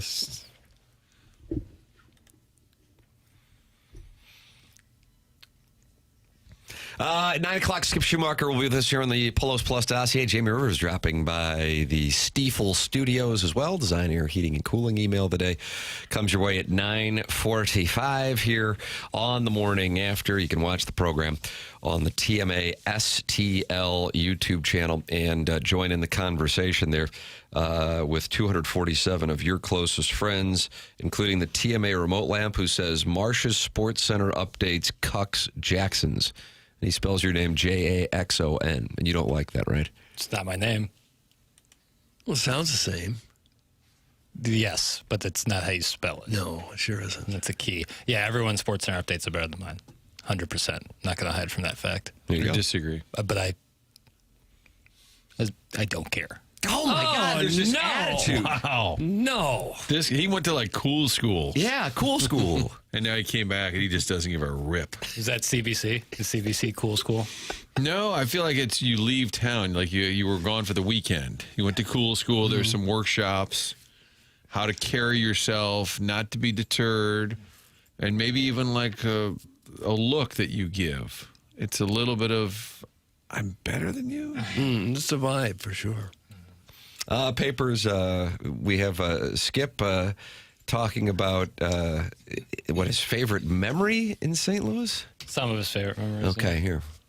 Wearing this jersey, I'm not sure I can say that, the specific memory that I want to say, but especially we got Murph over here, so he doesn't want me to mention It's too an many. anniversary or something, right? So, but I think as far as the memory, gosh, I mean, there's just a lot of winning and a lot of good people in my career that I was fortunate to be around. So a Hall of Fame manager, a bunch of Hall of Fame players, and then Hall of Fame people. So yeah, we definitely, it's fun to win the World Series. It's a great memory to have. Sorry, but I will say that like at the end of the day, it's about the people, and it still holds true today. The Murph he's referring to, I believe, is David Murphy, who made the last out in the 2011 World Series. And is he on the staff? I'm guessing the Rangers staff. He's on the broadcast team, I believe. Okay. He is part of what was Fox Sports Southwest. I don't know what it's called now. Might be Bill's channel. Come watch the Rangers on Bill's. Bill's channel. Right. But yes, and Murphy was on that podcast where Carpenter was on. It's the one with To the Majors. To the Majors. Kevin Pillar. Cody Allen. Yeah. And, well, he broke that down, too. He went into the detail on the Bendy Chavez, Nelson Cruz thing. But he's like, if we would have won that game, does it really change my life that much? I don't know. I mean, I guess I can say I'm a World Series champion, but it's like you can tell, and hey, understandably so. I'm sure the guys who are on the 1985 Cardinals, have to navigate that being as close as they were, and in that case, having it at least in some capacity taken from you, but that they rationalize it, since both Derek Holland and Murphy were on that podcast here within the last month. Pretty similar. Game 6, on the road, and you're ready for the champagne. Think about it, Doug. Yeah. Think about it. The 85 Cardinals on the road at Kansas City Stadium. Right, had it won and taken away from them. Heartbreaking. I'm sure that sticks with you forever, till your dying days. So then you go on a podcast and you start talking about it, and then it's how they rationalize what took place. In Holland's case, he's pissed that people blame Nelson Cruz, and in Murphy's case, he was saying, in the whole scheme of things, I don't really know how much my life would have changed had he caught that ball. But he said they were just mentally exhausted by the time that Game 7 rolled around, and were like, once the Cardinals came back, we knew we weren't coming back. It wasn't going to happen. You're welcome to text in 314-399-9646. I feel like Marty might find this interesting. My dad was a musician in San Francisco back in the 70s and 80s. Eddie Money's band would practice in my dad's garage before they got famous. That's from Shrimply Pibbles. Oh, I do like that. Nice little anecdote. Yeah, Eddie wonderful Money. anecdote. Yeah. And Eddie Money was a New York police officer? New York City police. Eddie Mahoney or something. Good New York police officer. The amateur proctologist is not impressed. It's old news. So somehow the amateur proctologist is friends with Shrimply Pibbles, who sends in pictures of his wife. In this case, a lovely anecdote about Doug. You remember "Take Me Home Tonight" with Ronnie? Yeah. Ronnie Spector, right? I think so. I was just thinking, if there's one thing you don't want to be an amateur at, it's proctology. Makes you say that? Well, that's his name, the amateur proctologist. So he's still just... It's going to hurt business, you're saying? He has to practice that? Sounds like you're king. Why would a doctor want to get into that end of medicine? Amateur proctologist. Now you can call in. Proctology. At 314-974-0101. Occupation shaming? No, I'm just saying, I'm just wondering why. I mean, it seems like a rough way to go if you're a doctor, doesn't it? Yeah. Guys, can we get back to that Sharon and Clayton has never flown private? That's not getting enough attention on the show. Her money smells new to me. That's from the self-made stay-at-home Ledoux. We need to get back to it. Not enough attention. Well, how do we know her situation? Well, the self-made stay-at-home Ledoux mom says her money smells new. Is that not good? They actually made the money themselves? Is that a bad thing? Now the self-made stay-at-home Ledoux mom is back. Sharon, what club do you belong to? Oh, wait, you don't. Oh, it's from the self-made stay-at-home Ledoux mom, and she wants a piece of Sharon because her money smells new. Doug, do you distinguish between old money and new money in your travels? No, I think I would be more proud of new money than old, because new, you did something to get it. What are you trying to say? Old, you just inherited it. You did nothing. Not getting an invite to Long Cabin. No. Oh, God, no. No. Oh, my word. Oh, no. What is the context on context? Higgs like, hey, I got an idea for the show. No! Cryo. Yeah, what am I, berate management for some free stuff? No. Newsflash, Doug, you prude. People have butts and prostates. Grow up. They sure do, but it's not like I want to spend a career looking at them or putting my fingers up there. Easy. I mean, if you could be a doctor of anything, wouldn't that be like the last thing you would want to be a doctor of? I mean, you can, I don't mean to, this is obviously comedy, but people got colon cancer, and it's very serious stuff. Sure, I'm not saying it's not serious. It's a vital and serious. Well, no, I'm not. I'm saying like you're like saying it's like you're kind of making it seem like it's like all you're doing is looking at butts, but it's like of course. Martin just put his head in his hands. He's down. He's down. Cool and serious school. Where's cool and serious? I just don't mean to get serious, but there are people who die of colon cancer at a young age. Chadwick Boseman. All the time, yeah. And so if you're someone who's in that industry and can help save people's lives, that's why you do it. I guess. Would you like to apologize? I'm to sure there's Jackson? a lot of money. I'm not saying it's not important. It's extremely important. I'm just saying if you're a doctor, wouldn't you rather do something that doesn't involve that, like every day of your... Well, they're there to save lives, Doug. I guess I'm sure that's what they us are. cool people are thinking. Yeah. Right, Papers? Can I be cool, too? You're the coolest, Martin. How about that? Clip that off. Self-made stay-at-home Ledoux mom belongs to Whitmore. That's from Warson Woods Wacko and Doug. Now we're in the process of country club shaming. I like that. We've Whitmore. gone from zip code shaming to country club shaming. But if you lived out that way, wouldn't you rather belong to Whitmore than... Oh, it's a beautiful area. Beautiful homes. Oh, yeah. But not good enough for some of the elites in our audience. That's right. Simply not good enough. Doug, could you tell me about Mark Milton, who is elite when it comes to being a tax attorney? Oh, is the elitist of the elite. Nice. When it comes to tax resolution. He is just a fantastic attorney, one of the tops in the nation in his field. In fact, he worked for the Department of Justice Tax Division right there in Washington, D.C., where for a while, and he represented the IRS in tax cases around the country and received the DOJ's Outstanding Trial Attorney Award.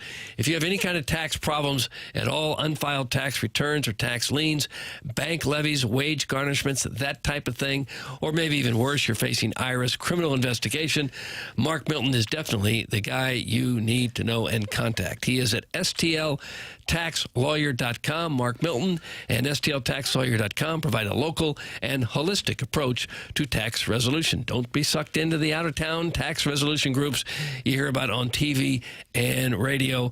Mark now helps individuals and small businesses right here in St. Louis solve any kind of tax problems they might have with the godforsaken tax man. Mark Milton, big-time Billiken basketball fan, sits right there courtside, season tickets. He is the Jack Nicholson of Billiken basketball, and he can also be the Jack Nicholson of tax resolution groups. STLtaxlawyer.com again is the website. You'll be saying, I'm not guilty, I'm with Milty. Remember, the choice of a lawyer is an important decision and should not be based solely on advertisements. Self-made stay-at-home Ledoux mom has responded, I don't even know what a Whitmore is. So she is saying that she is not familiar with the allegations being sent It's her a beautiful country way. club. 2 18s, I think? Yeah, I think they got 36 out there.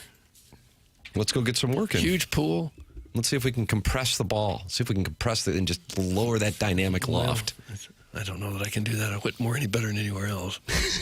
You can email in the morning after at InsideSTL.com for our Design Air Heating and Cooling email of the day. Rangers manager Skip Schumaker coming up at the top of the hour. That is in the Mark Hanna Evergreen Wealth Strategies 9 o'clock hour. The program is called TMA. It's presented by Brown and Crouppen on 101 ESPN.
This is Jackson with a Sports Center update brought to you by Saliga Heating and Cooling. Game 1 of the Stanley Cup Final right here on 101 ESPN this evening.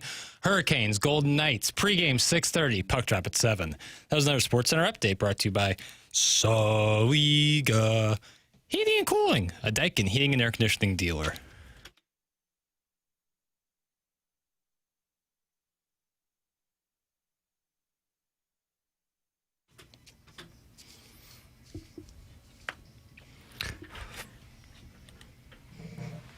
Doug, this is Huey Lewis. It's just not new drug. Oh.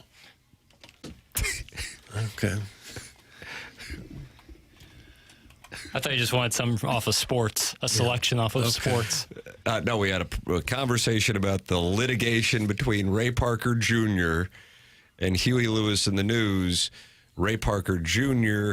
alleged to have stolen the beat for Ghostbusters. Have you seen Ghostbusters? Yes. Good? Yeah, of course. Here.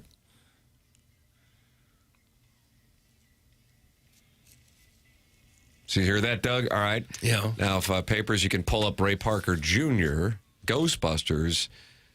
There was litigation between the two. Okay. That's what the backstory on Huey Lewis and the album was sports. That's how the topic came up. All right. That is how the topic came up. So from now on, when people say, talk sports, we'll just immediately go to Huey Lewis. See?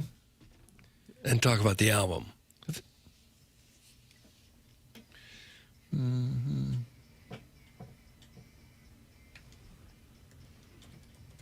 Oh, was it This settled? song's just better. Doug, do you hear the similarities? Well, yeah. But that's okay. Is anybody really bothered by it? Well, Martin's it went to pissed. litigation, and Martin's furious. That's considered to be one of music history's most famous plagiarism disputes. The producers of Ghostbusters initially approached Huey Lewis to write the film's theme song, but he declined due to his touring schedule. The filmmakers had reportedly used Lewis's song, I Want a New Drug, as a temporary background music during the editing phase. Parker then was hired to write the official theme under a strict deadline and was given the footage containing Lewis's track playing in the background. So it wasn't just like it sounds like it. There was actual history that Huey Lewis was asked to be the guy to write the song. And then, as it turns out, he couldn't do it because he was touring. They bring in Ray Parker Jr., and now the next thing you know. Okay. they So use how did the backing story track. end up? How did it play out? The legal battles spanned decades. Oh, gosh. Decades. Both artists have generally moved past the bad blood. In interviews later, Parker even noted that Ghostbusters remains his favorite song. But Huey Lewis sued Parker and Columbia Pictures for copyright infringement, and the case was settled out of court in '85 for an undisclosed sum, and both parties signed strict confidentiality agreements. During a 2001 episode of VH1's Behind the Music, Huey Lewis discussed the settlement, which violated the confidentiality agreement. Oh, no. Parker then sued Lewis for breaching the contract and won an undisclosed payout. Oh. I got to tell you, you signed the confidentiality agreement, Yeah. and then the other guy breaches it. F him. Sue him. God bless. Ray Parker Jr. did. Mr. Lewis will join you, gentlemen, but no discussion at all about the bad blood, please, with Mr. Parker. Yeah, we had that happen with Elizabeth Berkley and Showgirls. Mm-hmm. That was a specific request from the PR folk.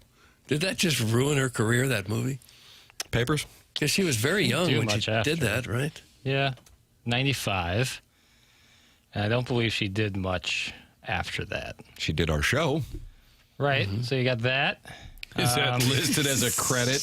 But when you're running it back, well, was she in the L Word? Yeah, she was in the L Word. So she worked, you know. Okay. So it wasn't like, yeah, completely. But I think her have her on career my as podcast. a leading lady might have fallen by the wayside because she then reprised her role of Jessie Spano in the Saved by the Bell reboot, which, generally speaking, is not a great sign when you're reprising your role for a reboot Right. 25 years Because you later. have nothing else, I guess. Enough music, Kurt Loder. Talk sports! Oh, that's right. We got to remember Loader. that. Rusty Pecker. Skip Schumaker will talk sports with us coming up here in What about if he doesn't want to talk 6 sports? minutes. Maybe he wants to talk Ghostbusters, Huey Lewis in the news. We can do that as well. You are also welcome to support the sponsors because the sponsors make the program possible, such as James Carlton of the Carlton State Farm Insurance Agency, online at carltoninsurance.net or by calling 314-961-4800. That's James Carlton of the Carlton State Farm Insurance Agency. And he's my insurance agent. He's also now Jackson's insurance agent as well. Jamie Rivers, who's going to join us in the 9 o'clock hour, made the switch. So did the guys on BK and Ferrario. It's James Carlton of the Carlton State Farm Insurance Agency. Got this email yesterday late in the program. Tim, I'm one of the many longtime listeners who don't write or text in, but I love the show and support some of your sponsors. I just wanted to share that James Carlton is everything you guys say he is and more. He responded to me on a not that important question on Saturday evening and then to a follow-up question on Sunday. Furthermore, his staff is just as good and as thoughtful. I would give him 6 stars on Google if I could. That comes from a listener who sent that email to me via the TMA STL app.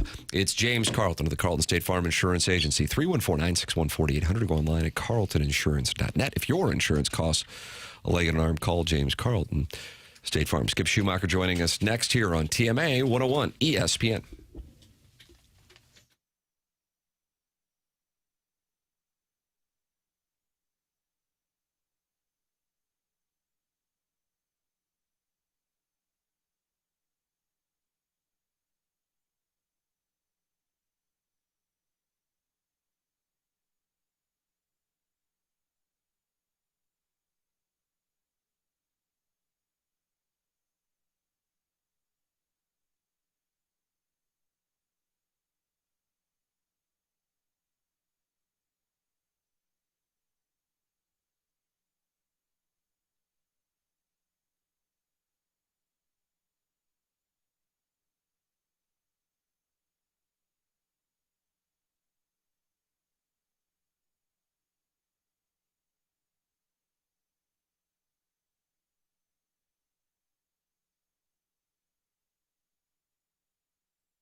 Welcome back to the Morning After 101 ESPN and the TMA STL YouTube channel.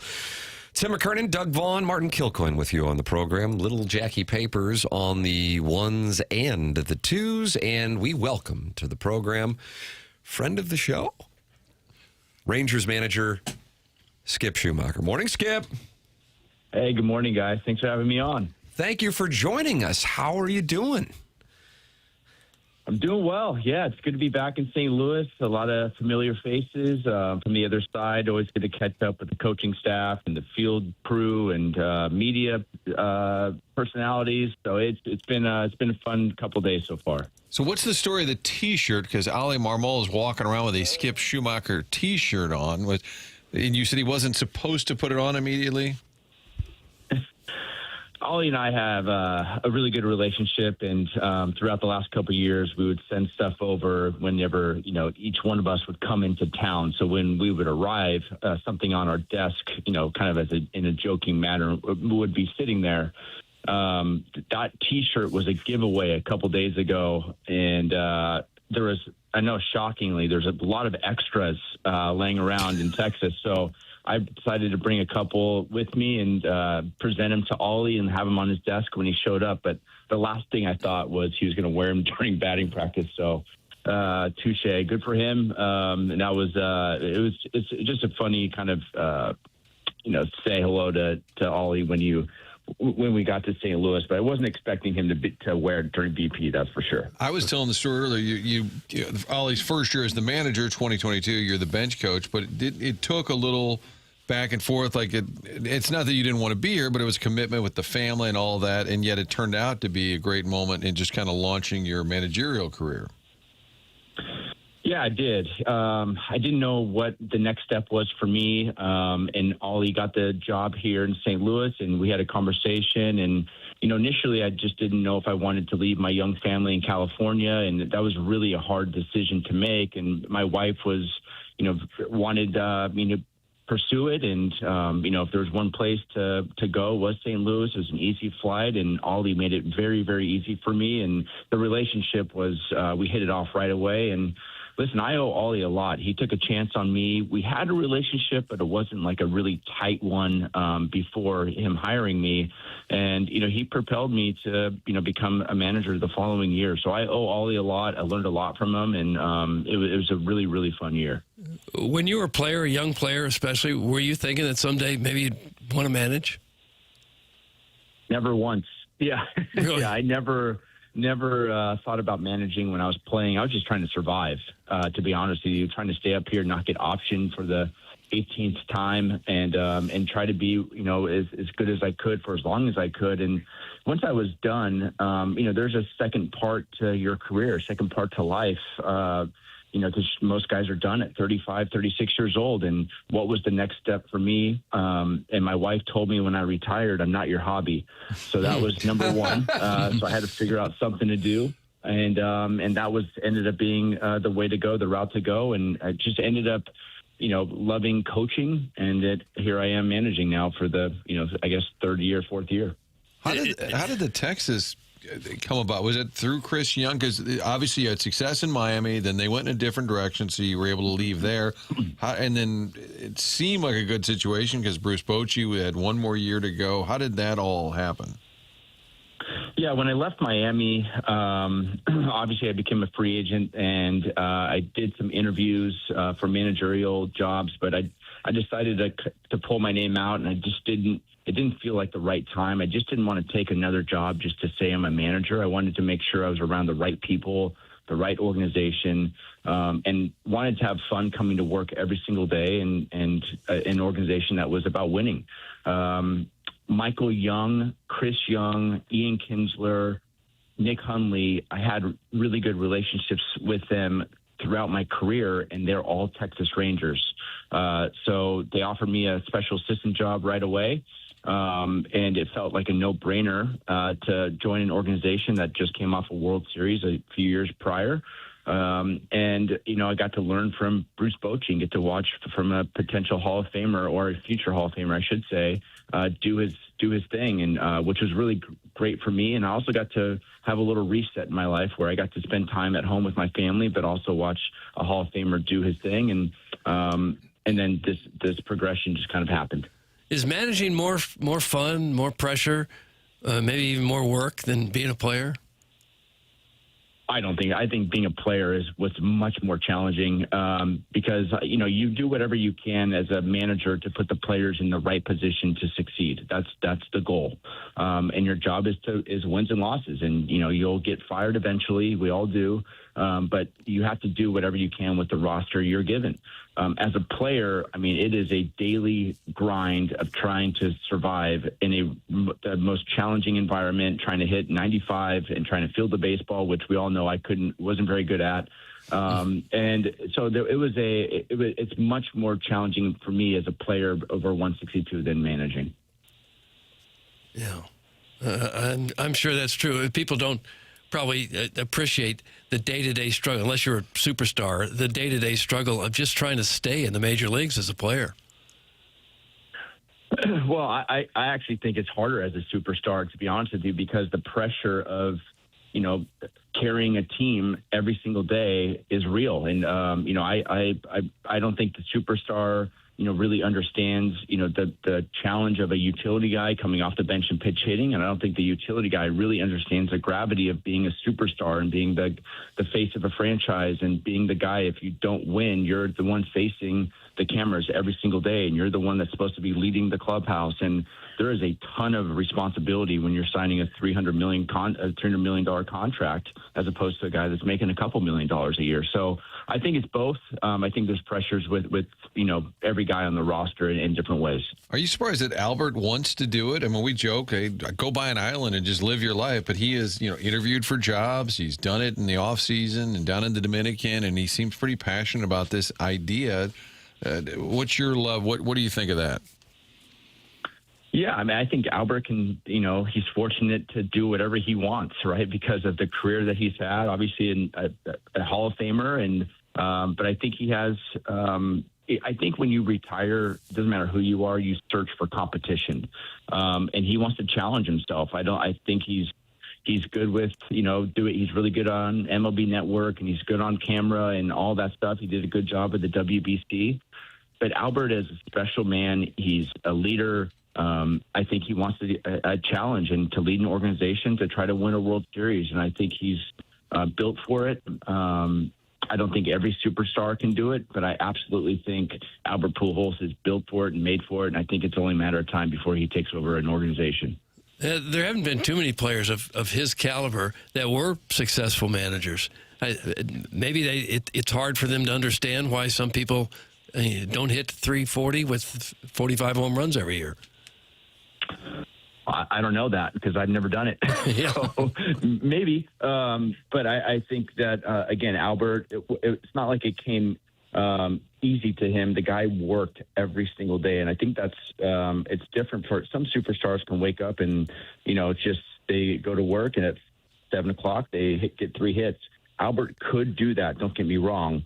But this guy was grinding in the cage from 1 o'clock on and studying video and trying to find different ways to help his teammates win and get better. And he was so passionate about being a really good teammate that's why I think he's going to be a really good coach and end up being a really good manager as well. It wasn't just I'm going to show up and, get 3 hits and drive in a couple. Like, he really cared. When I made my transition from outfield to infield at 7 a.m. in spring training, he was out there with me and Jose Oquendo. He didn't have what other superstar is going to be out there that's already won an MVP, that's already won Gold Gloves, that's already won a World Series championship, is out there watching me take ground balls. Not too many other guys do that, and that's why he's so special. Did you ever try to get Holiday on your staff? I feel like you talked to him about doing some role. And he used to be our buddy. He's ghosted us. I even told him Skip would be on the show. What's Holiday doing now other than trying to sell his house? And was he ever going to coach with you? Yeah, I think Holiday, he's got a young family. I don't think there's any, obviously he had almost became a bench coach here a couple of years ago, but I think Matt has two still kids in high school that I think once they get out of the house, he might jump in. But another really special human being, first of all, but a really bright baseball mind. And I think as soon as his kids get out of the house, I think that's when he jumps in. There's no doubt about that he can manage one day as well. I could absolutely see that happening. But I do think that that he's such a family man. He's got obviously two kids that are, one in the big leagues, one that's about to be in the another one that's about to be in the big leagues, and two young ones that I think once they get out of the house, then I think he might pivot. Skip, you were talking about the experience and the pressure, and then, Doug and Martin talking about the superstars who get into managing or start working in front offices. We now see what's going on with Buster Posey taking on the role in San Francisco.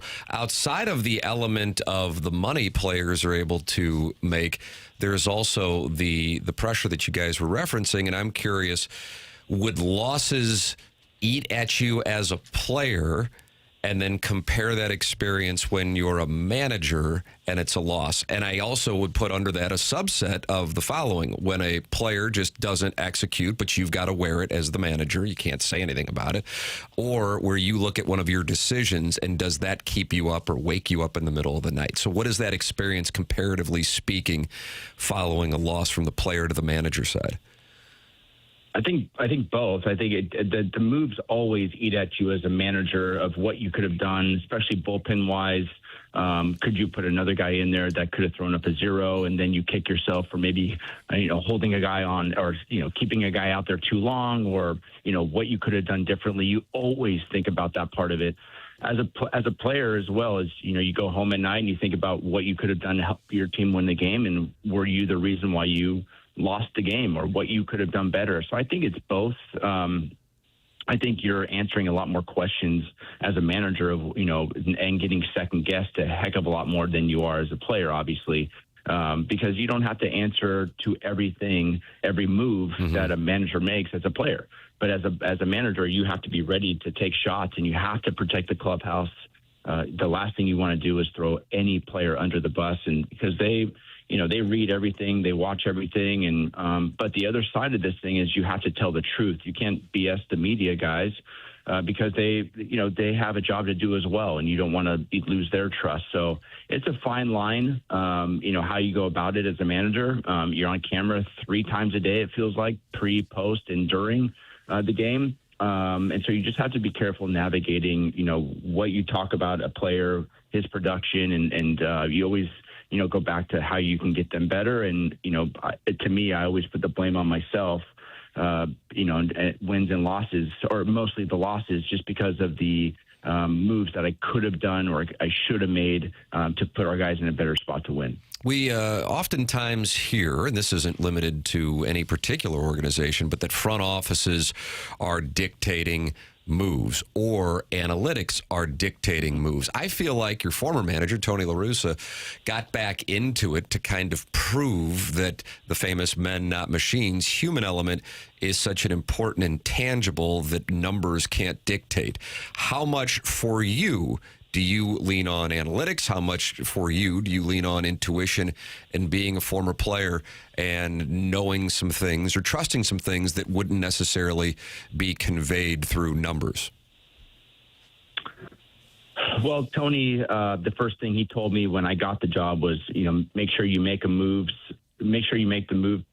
that you're trusting your gut, and not make a move to cover your butt. And I think that is a very true statement. However, in the world today of analytics, with projections and different pockets to use guys in, all of that is extremely helpful. And I think, you'd be crazy as a manager in today's game to not to use the analytics and just think that you know it all without this really useful tool.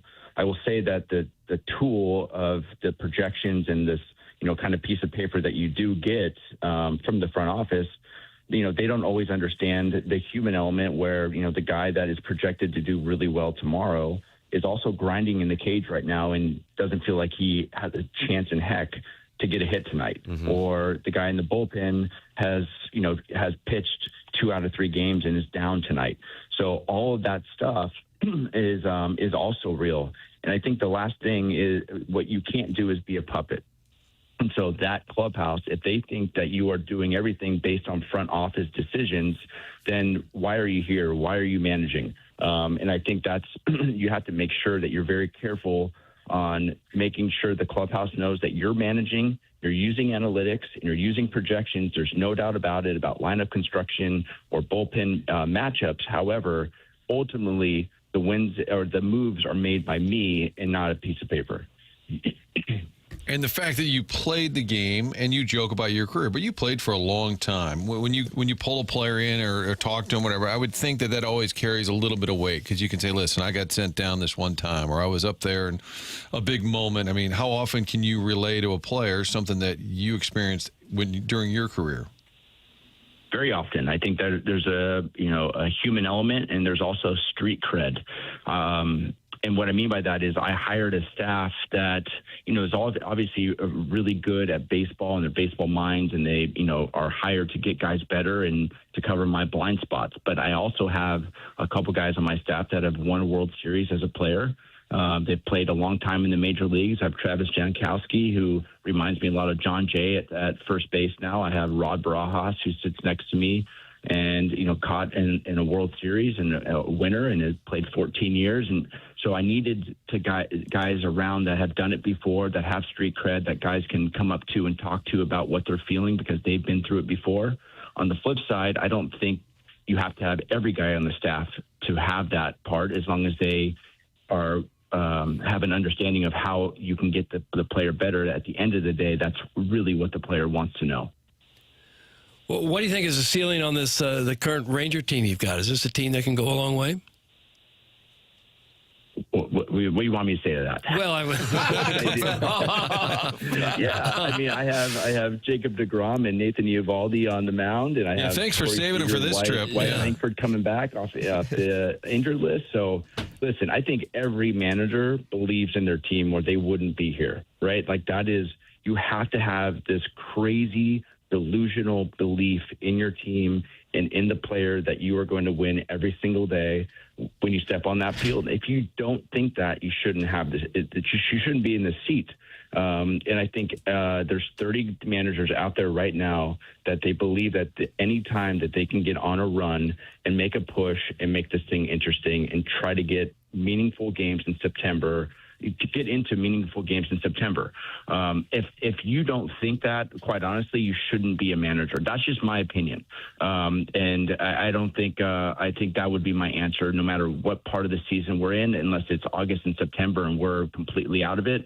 We're in beginning of June. And I believe that, we have a chance to, when healthy, make a real run at this thing in a division that really hasn't taken over. No one's really taken over the division. We still have a really good chance to make a run. Yeah, 2.5 games back, as we said. It's interesting that you say that, and you clearly believe it. That is a textbook, intangible leadership trait. I don't know if you listen to it at all, Skip. You're obviously busy managing a Major League Baseball team, but I really like Greg Olson's podcast on youth sports, and they were talking about coaches and managers, and one of the most important things for a coach manager really at any level is to communicate belief to their players. Otherwise, how are they going to lead? And so that is something that clearly you passionately feel, and as you described, you almost have to have like this delusional belief to be able to communicate that and lead. Is that something that you think you've just always had, or is that a learned thing from being in the position you have been in? I don't think as a player you get to the big leagues and stay unless you're some sort of crazy and delusional. I used to think delusional was a bad thing. Mm-hmm. Now I believe delusional is like a real quality trait. You have to believe that you are the best ever and not be cocky about it or arrogant about it, but you have to believe that every single day and find ways to motivate yourself every single day that you are the guy in the right position for this job at the major league level. I mean, there's only 20,000 or so, whatever, 25,000 that's ever played this game. So what makes you so special, right? I mean, that's what so you have to believe that in your brain, that you are the guy and this crazy delusion that you are going to be great, that not only that day, but, in your career. And I think every major leaguer, has that really that crazy belief, and is no different as a manager. And I think if you don't provide that to the player, again, you can't be a big leaguer. They will see right through you. And so you have to find different ways to motivate these guys. You have to bring something to them every single day if they ask you a question. And then you have to give them this like you're ready for today type of culture, or have that culture with the coaching staff and yourself for this thing to really work over 162. Yeah, and that's awesome. That's something I think a lot of people love hearing, that kind of fire. I bring up youth sports because something that was covered in Dallas is you stepping away for a day to be at your son's high school graduation, and he is headed to TCU to play baseball. What has that experience been like? You've experienced it. We've talked plenty about you as a player, of course, as a manager with both the Marlins, a coach here in St. Louis, and now manager with Texas. But then it's a different ball game, man, when you're watching your son play the game and obviously have success. Yeah, I was, I was in Miami 3 years ago, and my son signed as a freshman in high school, or committed to TCU. So obviously being a Texas Ranger wasn't even on my radar. Mm-hmm. So for all this to happen, where it's 20 minutes away from the Dallas house that we bought this year, 30 minutes away from Arlington, where Globe Life is, to be able to have that, you miss a lot of time as a dad being in this game and missing your kids' games and everything else. So to be able to make up for that, him being so close, grabbing a coffee in the morning, him needing laundry done, whatever, I'm very grateful for. And seeing him graduate was a great experience. Being a dad, watching your kids play it's hard. It's nerve-wracking. I'm probably more nervous watching him play than sometimes managing a Major League Baseball game, which is crazy to say. And I got to watch him. He made Team USA this offseason. I got to watch him in Japan play on the biggest stage. Very grateful to be able to see that live. And I'm just so excited that, my kids, get to play the, games that they love. I have a daughter that's 16 that plays soccer. And I will tell you that, it's their journey. It's not mine. I want to be dad. I don't want to be coach. And I really try to make that a thing for them, and always try to be their biggest supporter and not their biggest critic. That's also really important to me. And I've been excited to watch him play in college baseball here pretty soon. How would you sum up your St. Louis time? If you think about it, coming up, Albert's there already, Tony's there already, Holiday comes along. You get there you're around in 06 when they win, and then you're a big part of it in 2011. I mean, I would think for somebody who probably grew up wanting to be a big leaguer, that's a pretty fun time to be a Cardinal. It was the best. I mean, you don't get, a guy in my seat being a fifth rounder, you don't get to decide where you get drafted or who you get drafted by.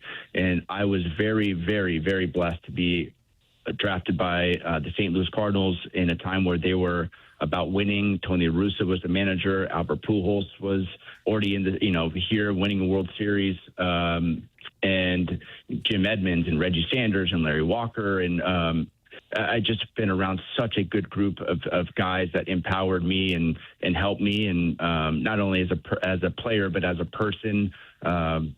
Wainwright, I became a Christian because of Wainwright. I mean, there's a number of things that I credit the St. Louis organization for what's happened in my life, and not just as a player, but as a person. So I couldn't imagine a better organization to grow up in. I believe I saw the stat. You were 2 for 3 against DeGrom in your career. Did you remind? Is that accurate? Wow. Yeah, I got a couple hits against him and Eovaldi. So the fact that they're still playing and doing it at an elite level, and it is crazy to think about. Well, next time you come back, let DeGrom and Eovaldi pitch elsewhere, okay? I definitely like them pitching every fifth day. There's no doubt about it.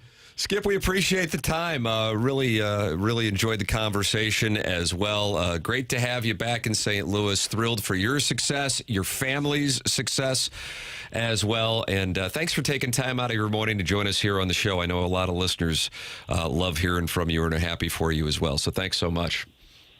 You got it, guys. Always a pleasure. Thanks, man. That's Skip Schumaker, Rangers manager, with us here on the Morning After 101 ESPN. great to talk it over with Just him. a quality guy, through and through. You can just hear it. Yeah, you can tell. This is what we were talking about, and I don't know what year that was that he was on with us. And we got done, and I mean, we had been around him in the clubhouse before and at spring training and all that. But when he came on, like I said, I think he was with the Reds, and I go, God, that guy, whether it's a manager, broadcaster, whatever it is, you can just tell he's got it, and you can hear it. I mean, those are kind of those traits that you think about, whether it be, I don't know, whoever it would be in your life, whether it be a coach, or, perhaps a boss or somebody that you have met. You go, okay, that guy clearly is a leader. And that translates, and that explains why he has had the opportunities and the success that he has had. And I like that. And you used to think that delusion is a bad thing, but as he's grown up and gotten wiser, he feels like actually, weirdly, it's a good thing because you've got to believe. Otherwise, there's no way in the world it's ever going to happen. I think what you're saying is he's a good baseball man. Hold on a second. That could have been what that is. Now, what is that? Maybe we've defined a good baseball man. And he's right. 5th-round pick. Let's say you get picked by Seattle, a fine organization. You just go there, and maybe you're lucky enough to get to the big leagues, and you hang around for 7-8 years and go to a couple other teams. That's where you ended up. You didn't end up on a team that happened to have La Russa, and Pujols, and Roland, and Edmonds. I mean, it just, as he said, 5th rounder, you have no clue where you're going, and just ended up here at the perfect time. Sounds like he could be managing his son at some point. Yeah, but then who gets a college scholarship as a freshman? That's pretty unusual stuff. At TCU. Yeah, and also playing for Team USA. Yeah. Sounds like a future first-round pick. Yeah, that's pretty cool. And so he got a lot of praise in Dallas for stepping away for that day to go to his son Brody's high school graduation, where he, as Skip noted, I mean, what are the chances he commits to TCU as a freshman, Skip's in Miami, and then where do they wind up? In Dallas, and he'll be right there close to that Fort Worth campus. Your thoughts on what Skip Schumaker had to say? What did you think? 314-399-9646. That is how you can text in. Then you've got the TMA STL YouTube channel from the 618. Great interview from the 314. I criticize you guys enough for not having sports on, and I flipped it on this morning just a moment ago, and I heard an actual sports interview. Keep up that good work. That is from the 314. That is from the 314. You're welcome to text in. You're welcome to also comment in the Michelob Ultra YouTube chat as well. We've got the Design, Air, Heating, and Cooling email today coming up. The program is called The Morning After. It's presented to you by Brown and Crouppen on 101 ESPN.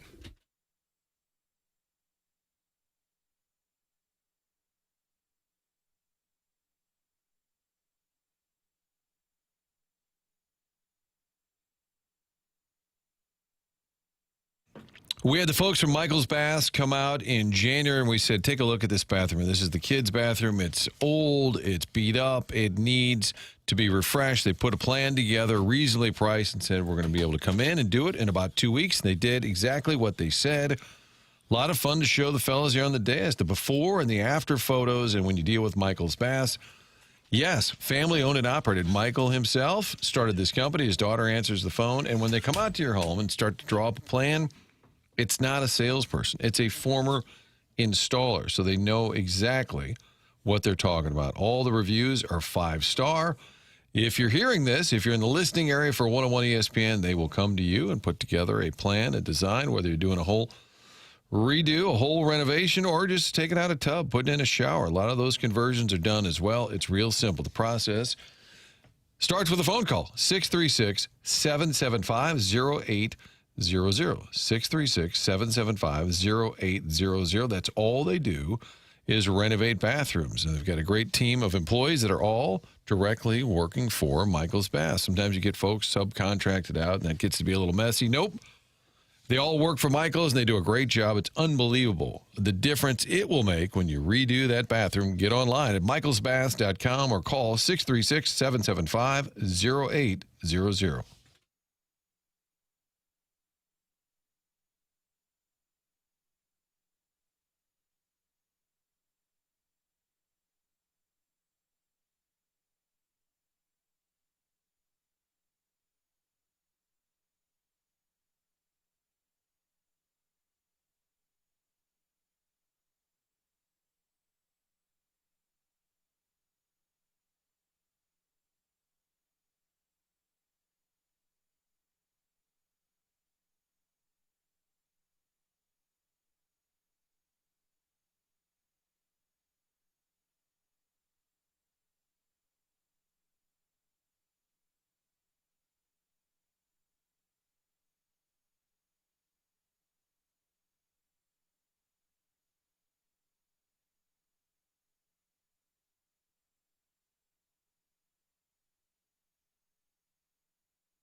Welcome back. It is the Morning After 101 ESPN. Tim McKernan, Doug Vaughn, Martin Kilcoyne with you at the program. Little Jackie Papers on the ones and twos. And Doug, over on your right, you might notice that Jamie Rivers and Ashley are standing right next to you. Yeah, I saw him standing over there. Hello, guys. Well, hello. Doug, it's an honor to be in your presence. Well, I would imagine it is. Yeah. What if Doug didn't notice you? That'd be a real problem, wouldn't it? What? They're here. He's in that bracket. Out of the question.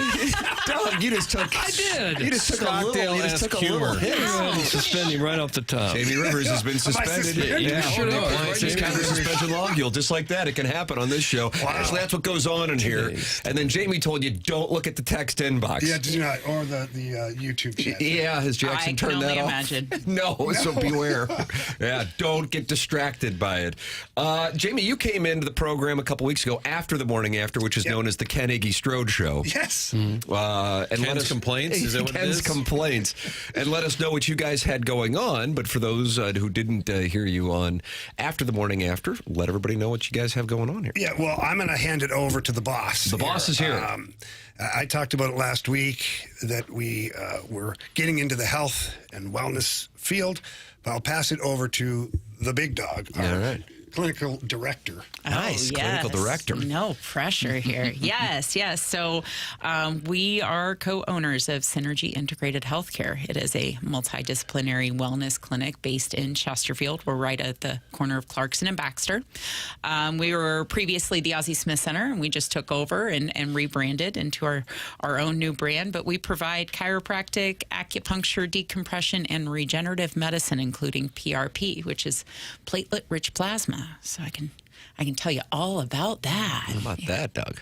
How about that? And are these, a lot of these are like sports injuries type? Is it typical or backyard injuries? All of the above? All of the above. All of the above. So our regenerative medicine side, we see a lot of patients that are dealing with chronic pain and injuries, sometimes acute injuries, sometimes it's more arthritis-driven pain and discomfort. But what the PRP and the other regenerative medicine products that we provide, what they do is we're basically utilizing the body's kind of own innate healing processes to help to decrease inflammation and the growth factors that we inject in with the platelets that we pull out. These help to facilitate healing and get you out of pain. Now, you instructed her not to look at the YouTube chat, and then I noticed you were looking at the YouTube chat. I listen to instructions. He apparently does not. But your gentleman caller here did not. I respect and appreciate your listeners, and especially their text line, because I sometimes come back to and I scroll up to your hours, and boy, am I entertained. Boy, am I entertained. So I had to have a little sneak peek over there just to see if they're on their A game. Well, they're very complimentary of Ashley, is what I'm seeing. Thanks, guys. I thought they were talking about me. No. You know what? On this audience, actually, I'm a little surprised they're not talking about you. Exactly. This audience we tends just gotta, maybe she's out kicking her coverage. How about that? That's right, There you Dr. go, Sander. Jamie. There you go. That's right. A little, There you go. a little respect over But there here. is a lot of Jamie has outkicked his coverage compliments coming in to you. So there you Thanks, go, guys. Ashley. Thanks. I appreciate I it. thought I they're was being going to be kind. the trophy husband in all this. He is. He is. You're very pretty, honey. You're very pretty. You are very pretty. Good. Do you deal with a lot of injuries, Jamie? Just like aches, pains from all the years and surgeries and playing? Does it come around often? Yeah, it's every day. It's actually, so I'll say this. I said it earlier today, but like when you're playing, you just accept the pain. Like it's part of the gig. Yeah. It is what it is. And on a weekly basis, you can see the chiropractor or whatever specialist you need.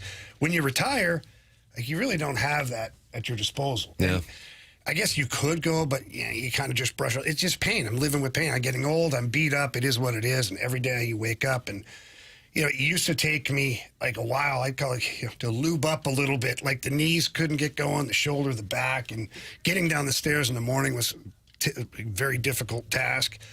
But, you know, now being with Ashley and doing, I do PRP injections in my knees and things like that. It's a game changer. It really is. And she always says, you know, living with pain, you shouldn't live with pain. You know, pain is the last thing that you need to do. So it's like a maintenance, weekly maintenance for chiropractic adjustments, or acupuncture is a huge game changer as well. So yeah, back to your question, Marty. Yeah, I was in pain all the time. And it stinks because, I played a pro sport where there's a lot of physical contact in it. But there's a lot of things in life where people are dealing with these things. Like if you're a construction worker, contractor, plumber, like some of these guys, like they're on their feet all day. They're doing things. Military veterans. We're really big into the military veterans. The Blues Warriors group is going to be at our grand opening tomorrow night from 5 to 7. We'll get into that in a little bit. But the military is another group of individuals that really benefit from some of the stuff we've got. Imagine how much pain you'd be in if you ever hit anybody when you played for the Blues. Oh, wow. See? How did that feel? Right back at you. Wow. You got yourself suspended earlier, so you can't even respond. You're not even allowed. I respect your game. I always have, Doug, but you know better than to say that. Jamie's like, without hitting, what did I have? That's all. That was my entire game. Thank you, Marty, I think. Ashley, I don't know if you're interested in taking questions from this audience. Jamie, you might want to counsel. You know what? She is engaged to marry me. She's qualified to answer questions. I've handled it all. All right. Well, they're coming in. I think this one,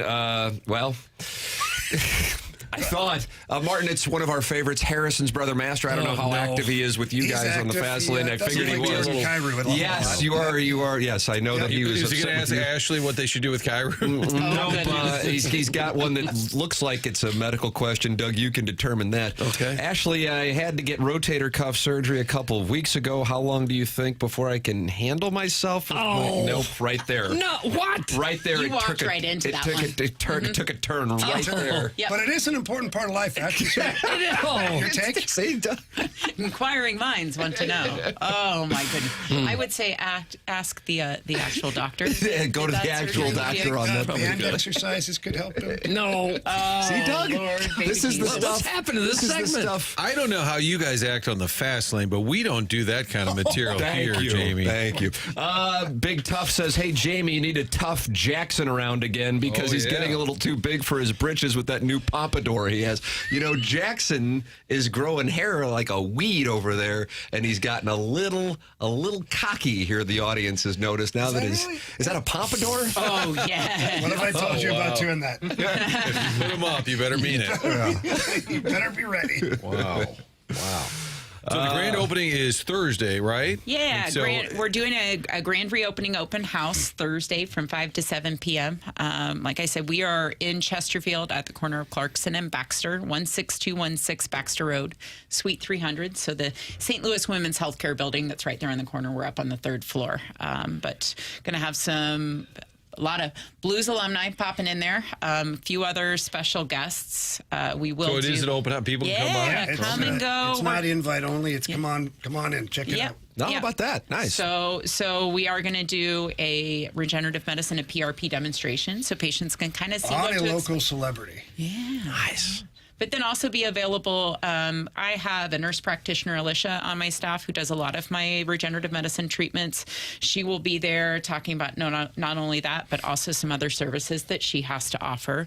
Dr. Hassan, my medical oversight doc, will also be there answering questions on regenerative medicine and other procedures that he does. And then I will be there as well. And we'll have a little open house live Q&A format. You can come in, you can take a look at the facility, see what we have to offer, and come on down and have some good food and drink. Very cool. Somebody be getting lubed up over there. We got drinks. I like that impression. Jamie, Ashley, congratulations. Thank you. Number one. And once again, our audience can come see you again on Thursday for the grand opening. Where and when? One more time? So the address is 16216 Baxter Road, Suite 300. It's in Chesterfield, 63017. You can give our office a call at 314-200-4955. If you want to RSVP to come in, it's not necessary, but if you want to let us know that you're coming on down, you can also visit us on our socials. We're on both Facebook and Instagram, Synergy Integrated Healthcare. There you go. It's Jamie Rivers and Ashley. They are opening this up on Thursday, and it is open to the public. Guys, congratulations. Thanks for coming by. Thank you so much for having us. Absolutely. We'll take a commercial break, come back with more TMA here on 101 ESPN.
This is Jackson with the Sports Center update brought to you by Universal Windows Direct. Cardinals Rangers tonight, 6:45 p.m. First pitch. Dustin May on the mound for the Cardinals. Nathan Eovaldi on the mound for the Rangers. So that was their Sports Center update brought to you by Universal Windows Direct. You'll be saying, I love my windows.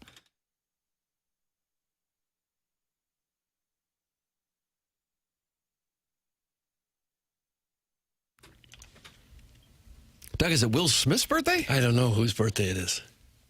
No, we played the Ghostbusters theme. I guess I played the theme from Caddyshack. So I thought music theme from movies. Everything comes in threes. So, and you are a movie boy. This one's so good. The Men in Black theme. This is your jam. Doug, who's this sampled from? I don't know that either. Forget Me Nots? Is that the name of the beat? Yeah. Send Me Forget Me Nots? You guys like Men in Black? I never saw it. Tommy Lee Jones. Yeah. I like Men in Black. Was it like alien stuff? Yeah. I missed. I was probably doing charity work at a children's hospital when that came out. I'm going to do the designer heating and cooling midday. How's that sound? Sounds great. All right, here you go. I got to make sure I filtered. Uh-oh, hold on. Okay, well, then maybe I don't. No, hold on. No, hold on. Chairman might have filtered still.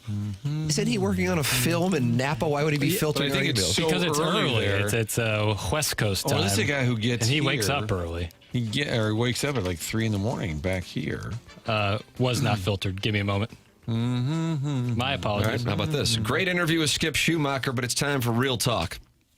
What is the situation with the May Email of the Month winner? Is this going to be like the TMA Listener Awards when Jackson's buddies Herb, Kai, and Oatmeal all won awards, stripped Jackson of his power, and demote him to an intern? I stand with the TMA Troubadour. That's from the St. Charles Hermaphrodite. So we did. Doug helped me out in some bookkeeping, and not only did TMA Troubadour win the month of May, but the TMA Troubadour is our May Listener of the Month presented by Forum Energy. Big month for him. Big month. And yesterday you said Buck Swope won. Correct. Would you like to say anything to Buck Swope? Apologies to Buck Swope. If I'm being honest about the thought process, I wasn't 100% positive of who won the month of May, so I thought if I said Buck Swope, he would be the one to have a beef with it. You guessed. If I didn't say Buck Swope. So I thought, well, we'll see this and see if anyone calls me on it. I apologize. How about that? While am I Get you playing? half a gift card. All right, emails are we can we got a good start. We got a They good have start. been filtered. Yes, we're back. All right, here we go. It's time for the Design Air Heating and Cooling email of the day. I don't mean to kick Gorman while he's down, but he hasn't hit at all ever since Ken's Old Man Ranting at Clouds show returned to the minor league airways. And I don't think it's unrelated. I enjoy the stunned silence near the end of the show yesterday when Iggy professed that he would have loved to arrange a threesome with a 70-year-old Joan Rivers and her daughter, and he seemed genuinely confused with the entire dais appearing uncomfortable. Was it illegal or just frowned upon? Ever the White Knight, he pointed out that he wouldn't be the one doing anything wrong. I love how Tim immediately kicked it to Doug for a comment. That's from Shooter McGavin, the vice president of Dan Jansen's perfect throw to first base. The ball just got bored to death and collapsed. Shooter McGavin. I'm going to say something that needs to be said. We don't deserve Tim. We just don't. But this email is about promises. Oh, boy, that thing is... It's really lost its gusto. Remember, we both had that deal where if one of us ever woke up one day and decided he wanted to switch teams and start making out with another guy and stuff, the other one would be there for him. I guess I should wish IMAHAD.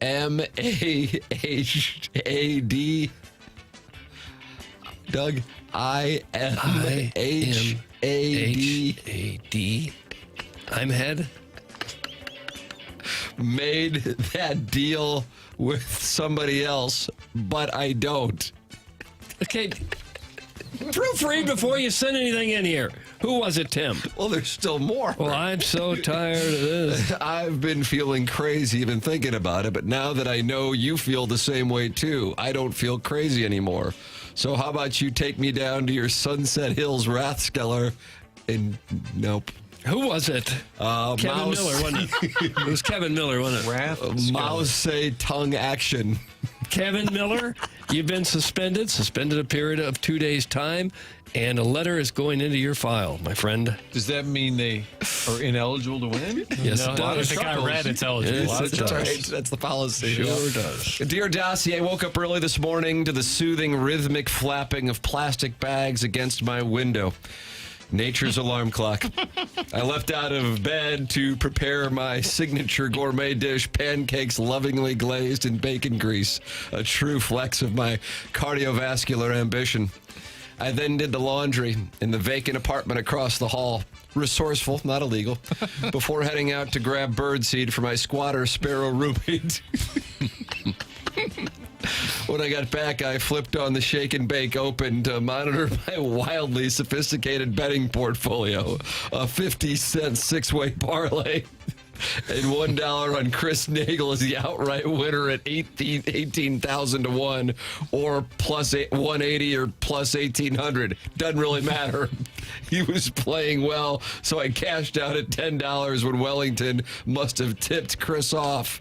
So he goes on a birdie rampage and wins the whole thing. Anyways, at least the birdseed paid for itself. Off to bed to rest up for another exhausting 4-hour work week now that the sparrow finally stopped chirping. Toodles, that's from the TMA Troubadour, chairman of the London, Kentucky Tourism Commission. TMA Troubadour. Morning, gentlemen. I often ponder what would this morning talk show be like if it was a sitcom, and I think I finally figured it out. Cheers. Tim, the suave former athlete behind the bar, charming and keeping everyone waiting for his attention. Jackson, his noble yet dim-witted sidekick, always paling around and good for a smile when needed. Doug and Martin sitting at the bar like Norman Cliff, giving life advice and discussing all life's problems. The lovable regulars who don't get the attention they deserve. And lastly, the random cameo of Bradford Bruns like Frasier, and making us all feel dumb by simply speaking with such eloquence and proper grammar.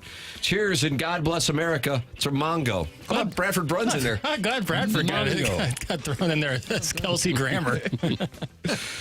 And finally, well, the great Skip Schumaker said being delusional is something to be celebrated. I agree with him, as I believe that is the major appeal of After the Morning After. Just to keep you in the loop, Martin, yesterday's episode highlight came right at the buzzer when Iggy expressed his unsolicited interest in having the least popular threesome, an MFF, with a mother and a daughter. When Doug mentioned he might be imprisoned for arranging this intergenerational hookup, Iggy was confused why he would have any blame. He was not the one committing incest. Nothing he did was wrong. They didn't do the job. While he was specifically referencing the late Joan Rivers and her daughter, the rest of the day has failed journalism by not following up by asking for his Mount Rushmore of frisky father-son duos he'd like to do some warm wrangling with. You'd have to assume Kurt and Wyatt Russell is the George Washington, but the rest are up for snatch grabs, Doug.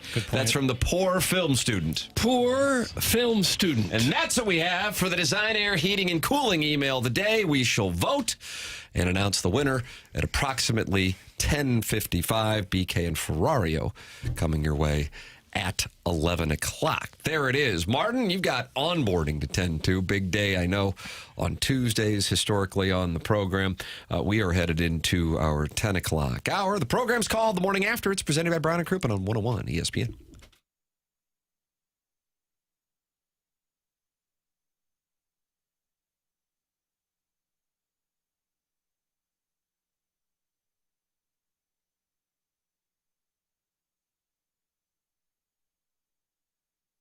Boy, if you are in the market for a home, I would like to recommend Delmar Mortgage online at delmarmortgage.com or by calling Ryan Luchtefeld at Delmar Mortgage, 618-593-3608. That's his personal number. So you can call or text him right now. He is who my family is working with on the home buying process. 618-593-3608.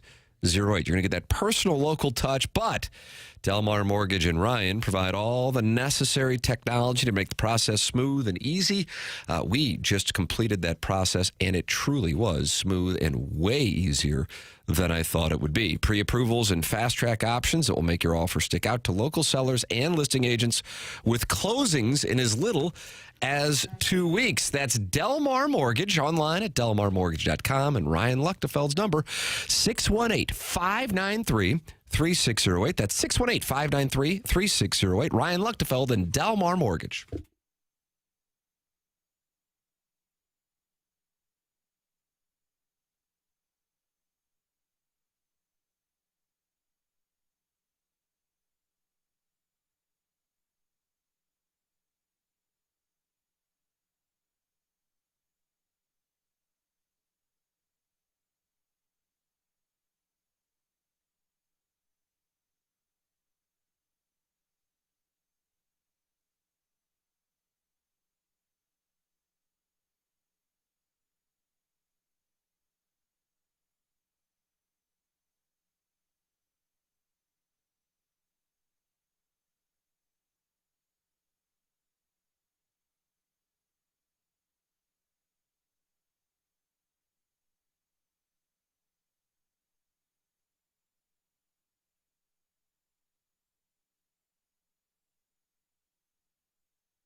It's the Morning After 101 ESPN show presented to you by Brown and Crouppen, and representing Brown and Crouppen, Doug, on your right is Brody Herman. So I'm sitting over there on the Morning After in the Stiefel Studios. I'm doing great, Tim. Doug and Jackson could not be better. Of course, it is an honor and privilege every week to be on the Morning After. It is the highlight of my week, no doubt about that. I just love being here. I couldn't be more excited. How about that, Doug? What's got you wound up today? Oh, my gosh. Well, we got the Stanley Cup and the NBA Finals, so today I get to give my official predictions for both the NBA Finals and the Stanley Cup. I cannot wait. First, I'll go with the NBA Finals, obviously. I want my Knicks to win. Now, what I want and what I'm predicting, let's remember, are two very, very different things. I want my Knicks to win the Finals. We got four more. We got four more until we achieve orange and blue skies. But I believe the Spurs will win in 6. The Spurs have an unbelievable team. They have a 7 feet, 5-inch alien Victor Wembanyama and the crew. Harrison, Barnes, Julian Champagne. Oh, my gosh, the depth the Spurs have. De'Aaron Fox and Devin Vassell and Stephon Castle and Dylan Harper. This young nucleus the Spurs have. I have more faith in the Spurs being the kings of the West instead of the Thunder. I believe the Spurs will win at 6. And remember this, the Knicks do not have the depth at the center position. You have to rely on Karl-Anthony Towns to defend Victor Wembanyama. I mean, that's just a tough task. But the Knicks are 12-2 in the playoffs. They're just rolling over teams. I know they are. They have an 11-game winning streak, Doug. but none of those teams have Victor Wembanyama. None of them. None of them. Unfortunately, they just don't. And the Knicks, I mean, I know they got the camaraderie. I know they've got the chemistry. You've got Jalen Brunson. You've got Mikal Bridges. You've got Josh Hart. All three of them played together at Villanova. You got Karl Anthony Towns. You got OG Anunoby. You have Jalen Brunson willing to take less in order for them to get Bridges and Anunoby. But besides that, what depth do the Knicks really have? And you're going up against the Spurs. I don't see it. I really don't. But I want my Knicks. We got 4 more. We got 4 more to win the finals. We can do this. It's not impossible. You're right, Doug. They've won 11 straight games, 12-2 in the playoffs. But I do believe the Spurs take it in 6. Do you know what a Knickerbocker is? I don't. I looked it up yesterday. What do we got? It's a Dutch immigrant to New York. Wow. They were called they were Knickerbockers. pants. That's another meaning. Okay. But the team is named after Dutch immigrants. Oh, I for sure thought it was named after pants. Yeah. Yeah, no doubt about that. But, of course, now we're off to the Stanley Cup. We got the Golden Knights and the Carolina Hurricanes. The Golden Knights have just swept the Colorado Avalanche, but the Hurricanes have only lost 1 playoff game so far. But I have the Golden Knights. I've got the Golden Knights winning this. They have the momentum right now. They have the better frontline talent. Jack Eichel, Mitch Marner, and I think the Carolina Hurricanes are going to have trouble scoring goals. This Carter Hart between the pipes for the Golden Knights, he's spectacular. This guy's box office, he's special. What this young man has been able to do for the Golden Knights is nothing short of spectacular, and it's going to make a difference. This guy's playing like a breakdancer. It's unbelievable seeing Carter Hart between the pipes. His flexibility. My gosh, Carter Hart, it's amazing. Now you got Frederick Anderson. He's a veteran. We all know you can trust him between the pipes. Ron Brind'Amour's been trusting him between the pipes all throughout the playoffs. But to me, the top line talent on the Golden Knights, they're going to win this series in 6. Especially if the Golden Knights can win a game and steal a game in Carolina. I think it's over. I think the Golden Knights are going to win this. I think Golden Knights are going to win the Stanley Cup. They're going to win their 2nd Stanley Cup in 4 years, and they've already appeared in 3 Stanley Cups since the franchise was founded in 2017. John Tortorella, an experienced head coach in this league, he's won a Stanley Cup for the Tampa Bay Lightning back in 2004. So you got a more experienced coach when it comes to winning in Tortorella, where Ron Brind'Amour, a former National Hockey League player who has only coached for the Carolina Hurricanes. The coaching, the talent on the top line, the scoring, Carter Hart between the pipes. The Golden Knights are going to win this series in 6. But I think it's going to be a very good series. Both of these series, very good teams all across the board. It's not clear because it's very hard to predict for all of us. This is not going to be easy for anybody because you've got all teams all across the board are all very solid. But I do think the Golden Knights win the Stanley Cup. No, what about the Cardinals? They've fallen 5.5 out now. You think they're kind of coming back to reality? I think they certainly are, Doug. I mean, look at the starting pitching staff. I mean, only Michael McGreevy is the only starting pitcher on the Cardinals pitching staff with an ERA under 3. Not under 4, under 3. And we don't have any other starting pitchers on the staff that's ERA is under a 4. They're struggling. And have you seen the downfall of Nolan Gorman? I mean, his numbers against right-handed pitching is alarming. Just alarming. How could you his slugging percentage and his batting average, it's woefully downhill. I mean, it's terrible. Now I got Gorman on my list of guys that the Cardinals could potentially move at the trade deadline. Nolan Gorman, Dusty May, JoJo Romero, Justin Brule. Now you got to put Nolan Gorman on that list of how bad this team has been performing, and particularly him against right-handed pitching. It's alarming. No wonder why we need Urias. I mean, Gorman is just struggling, and it's dragging the team down. Just his batting average. 206 against right-handed pitching, but 207 against left-handed pitching. Well, see, Doug, that just proves my point that we need to shop Gorman at the deadline because his batting average against left-handed and right-handed pitching has both been just dreadful. Oh, my gosh. Not the replacement for Nolan Arenado you've been banking on as an organization. I mean, my gosh, you've got the Cubs coming. You've got the Pirates coming. You've got the Brewers playing like their usual selves. This is not your older brother's National League Central. I mean, you got 5 teams with winning records. Yeah. I mean, that's as much as the entire American League. You're in a very competitive division. You know the Reds are going to be aggressive at the trade deadline. You know, Terry Francona's not getting any younger. So the fact that the Cardinals, they have a division that is competitive and aggressive, and if you don't play up to it, you're going to fall behind. But I don't think the Cardinals are going to be aggressive at the trade deadline. They're not going to be buyers. They're going to be sellers. They're going to be developers. Mark my words. They're going to be developers. And you just got to stick with the roster. And down the line, you can add a few pieces to make it better. But that's where they're going to be for the Cardinals. I don't think they're going to make the playoffs this year. The National League is going to be very interesting over the next several months. So you're saying my older brother's Central Division wasn't very good? No. I mean, have you seen the last several years of the Central? I mean, It's basically been a joke. Okay. It's nothing short of an atrocity, a baseball abomination. It was the easy division. Now it's become one of the most competitive divisions in all of the National League. Yeah. It really has. Okay, so the Cardinals aren't going to make the playoffs, and they're going to be sellers at the deadline. They won't be full-on sellers, but they're going to trade off a few pieces. We don't need Dusty May on this team. I mean, he ain't going to fix the starting pitching problem. I mean, come on. He's not going to be he's not going to solve the issue. We got to no. It's not going to happen. We got to focus on our younger talent in Church and Scott and Walker and Weatherholt and Wynn and Burleson, and those are the core nucleus. We need to fix our outfield. I mean, behind the plate, is Pedro Paz the catcher of the future? I don't think so, but just keep him behind the dish because you got other priorities. What about Jimmy Crooks?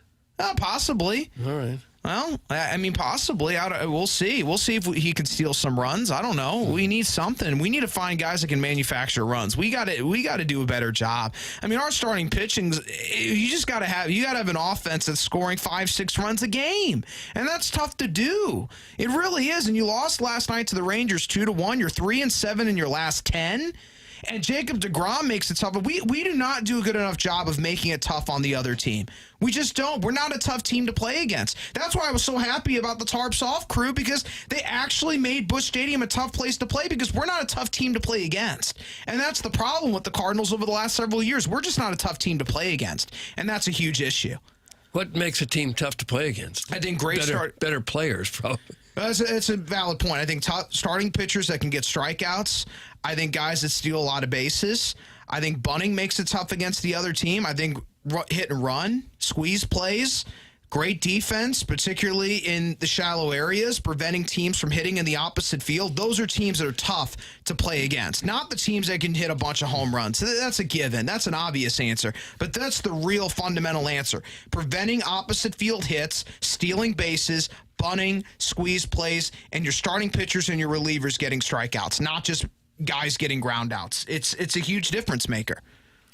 I'm just a little depressed that my older brother's best years were wasted on the weak Central Division. I guess so. Can't get past that. Well, a lot of people's older siblings' division was wasted, and the fact that the Brewers have just owned the division for the last several years is just unfortunate where the team has gone, and that's why John Mosaic's no longer in St. Louis, is because we had our opportunity to own the division, and we just couldn't. We couldn't capitalize on it because we've continuously traded young players, and we've not gotten much back for them, and then when we try to go swing big at the trade deadline, it doesn't help the team, and it doesn't get us in the playoffs most years, and we haven't been able to get out of the first round in the playoffs since 2019.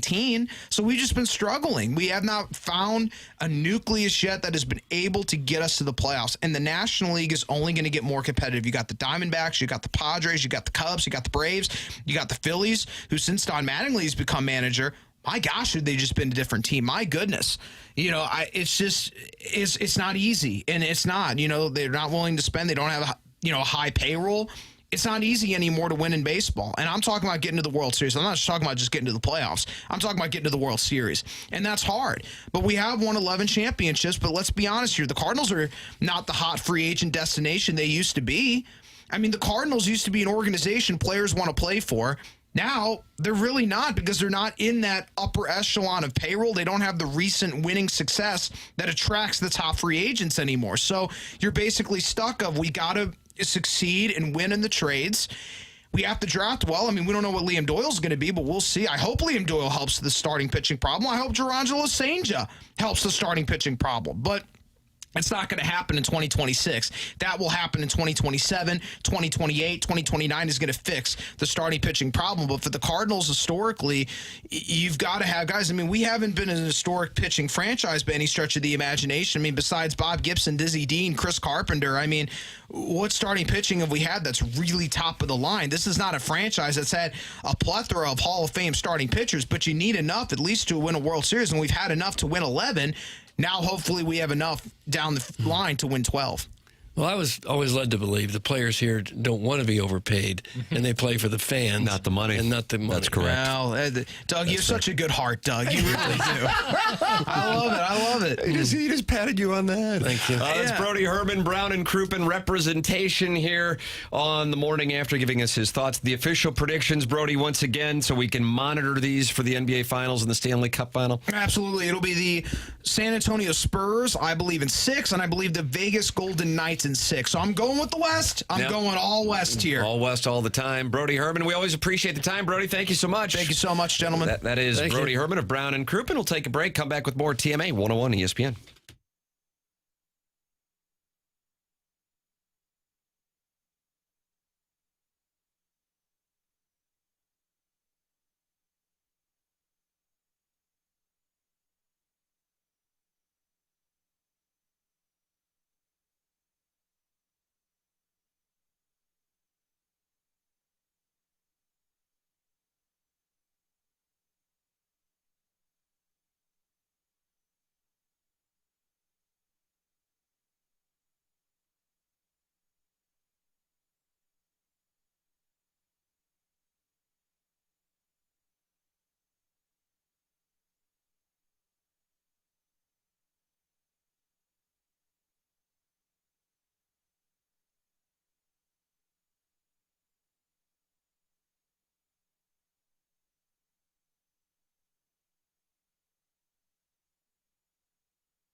Doug, when you hear this song, what do you think? I think of that scene in Animal House. Yeah. John Belushi getting Jell-O.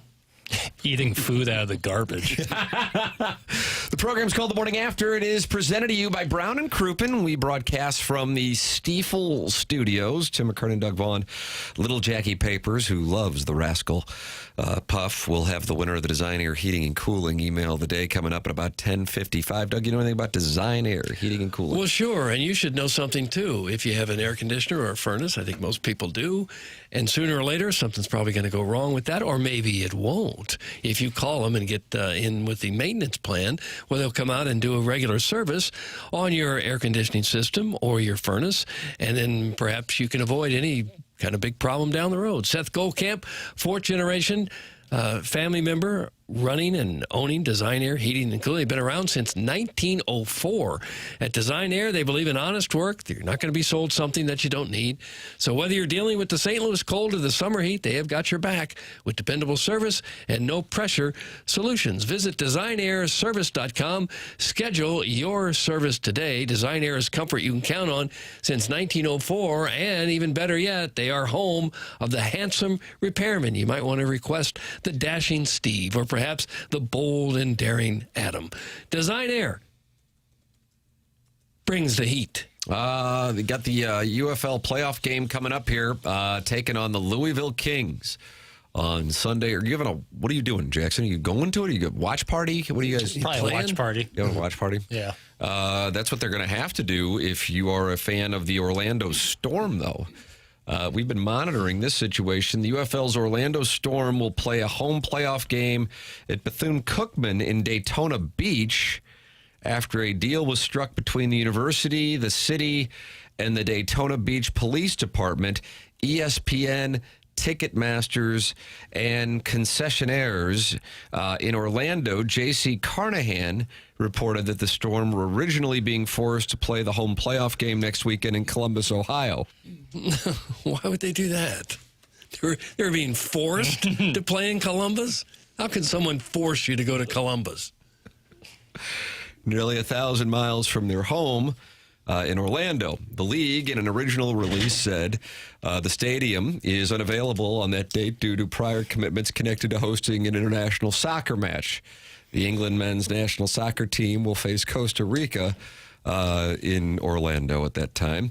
UFL co-owner Mike Rapoli, who went after St. Louis fans for not buying enough tickets on social media a couple weeks ago, posted on social media, "We at the UFL owe you an apology. As an owner, I take full responsibility and accountability. No excuses. We came up short and let our friends down. Thank you for your support and for holding us accountable." So that is the latest, Doug, on the other playoff matchup. Okay. The Orlando Storm, they will not be forced to go to Columbus. And you might think... like at gunpoint? You might think like, oh, well, England, Costa Rica, like World Cup match, like this is going to be big. No, it's an international friendly. It's a warm-up match for the World Cup. It is not even the World Cup game. Shouldn't the Storm be pretty angry at the people that run their building? I would think. You couldn't have played the soccer game the next day or something? Yeah, I assume that the deal because of, I'm just speculating here, that the UFL's kind of year-to-year model. Whoa. In a sense. Something like this international friendly might have been said a long time ago. Well, they only draw for these games. A lot of these teams only draw a few thousand people, right? Whoa. Is there not a high school stadium in Orlando you could have played at? Wow. Bethune-Cookman is a decent second option, I guess. And Daytona Beach is a suburb of Orlando? No, not really. But it's better than Columbus. Would you rather play in Columbus or Daytona? Where does Central Florida play? That's Orlando, right? That's Orlando. They didn't have a stadium they could borrow? It's in Orlando. It's probably a big stadium. I thought that was their stadium. I thought it was, too. Oh, that's the same place? Or it might be, no, it probably is where Orlando City FC plays, if I had to guess. Because isn't that what they want? They want more minor league, like they want MLS stadiums more so than big football stadiums, so it doesn't seem as cavernous. When, as Doug said, not I didn't say this, but Doug saying only a few thousand fans go to the games. At some of these places, now the Battlehawks would need a much bigger venue. For sure. Just goes to show you jabronis that soccer is more important than football, even in this country. Get over it! It's from a 636. Did he just say soccer is more important than football in this country? That's correct. He's been suspended. Go on. For a really stupid comment. Who was it, Tim? Just a 636, which probably... 636, you got yourself suspended for saying soccer is more important in this country than football. It was a poor comment, and I'm going to hit you with a 25% tariff. So now a tariff on top of the appliance discounters. Because it was such a horrible If you love take. soccer so much, yeah. Appliance Discounters has an exclusive deal for TMA listeners. Come in today and receive an instant 5% rebate off your next appliance purchase. That's right, 5% instant savings off their already low prices. In addition to the 5% instant rebate, you can receive other factory rebates, some up to $1,500 direct from the manufacturer. Now you know why they are called the Appliance Discounters. Huge savings, locally owned, next-day delivery, 18 months interest-free financing, all from the #1 largest family-owned appliance retailer in St. Louis. They are in Afton, Baldwin, Concord Plaza, Earth City, Maplewood, St. Charles, or shop online at theappliancediscounters.com. That guy is an idiot. Thanks. That's from the 314. Tariff them into oblivion. That's from Dougie V's BBL. You got 25%. The 636 is correct, Doug. That's from the Salty Bald Dad from Caseyville. How about that? He can be suspended as well. Salty Bald Dad, your name just got added. Really, Doug? Like Have a clue. This city is huge for soccer. That's from the Cronky Hater. He said this country. Didn't he say this country? I'm going to go back to, I got to scroll. Then now we got a lot of 636 text, so I got to find. Just goes to show you jabronis that soccer is more important than football, even in this country. And then with caps, he screamed, "Get over it!" And then at 8:03, he had said, "Get back to sports" in caps. Well. So You have to really clearly the kind of guy clueless I would be having a cocktail with. So he is suspended? He and Salty Bald Dad just went with him. 2 for 1. 2 for 1 special. Suspend me, Doug. That's from Hot Dog Roberts. To think that any sport other than football is not king in this country is rather delusional. But Wright City Hoss is not happy with you.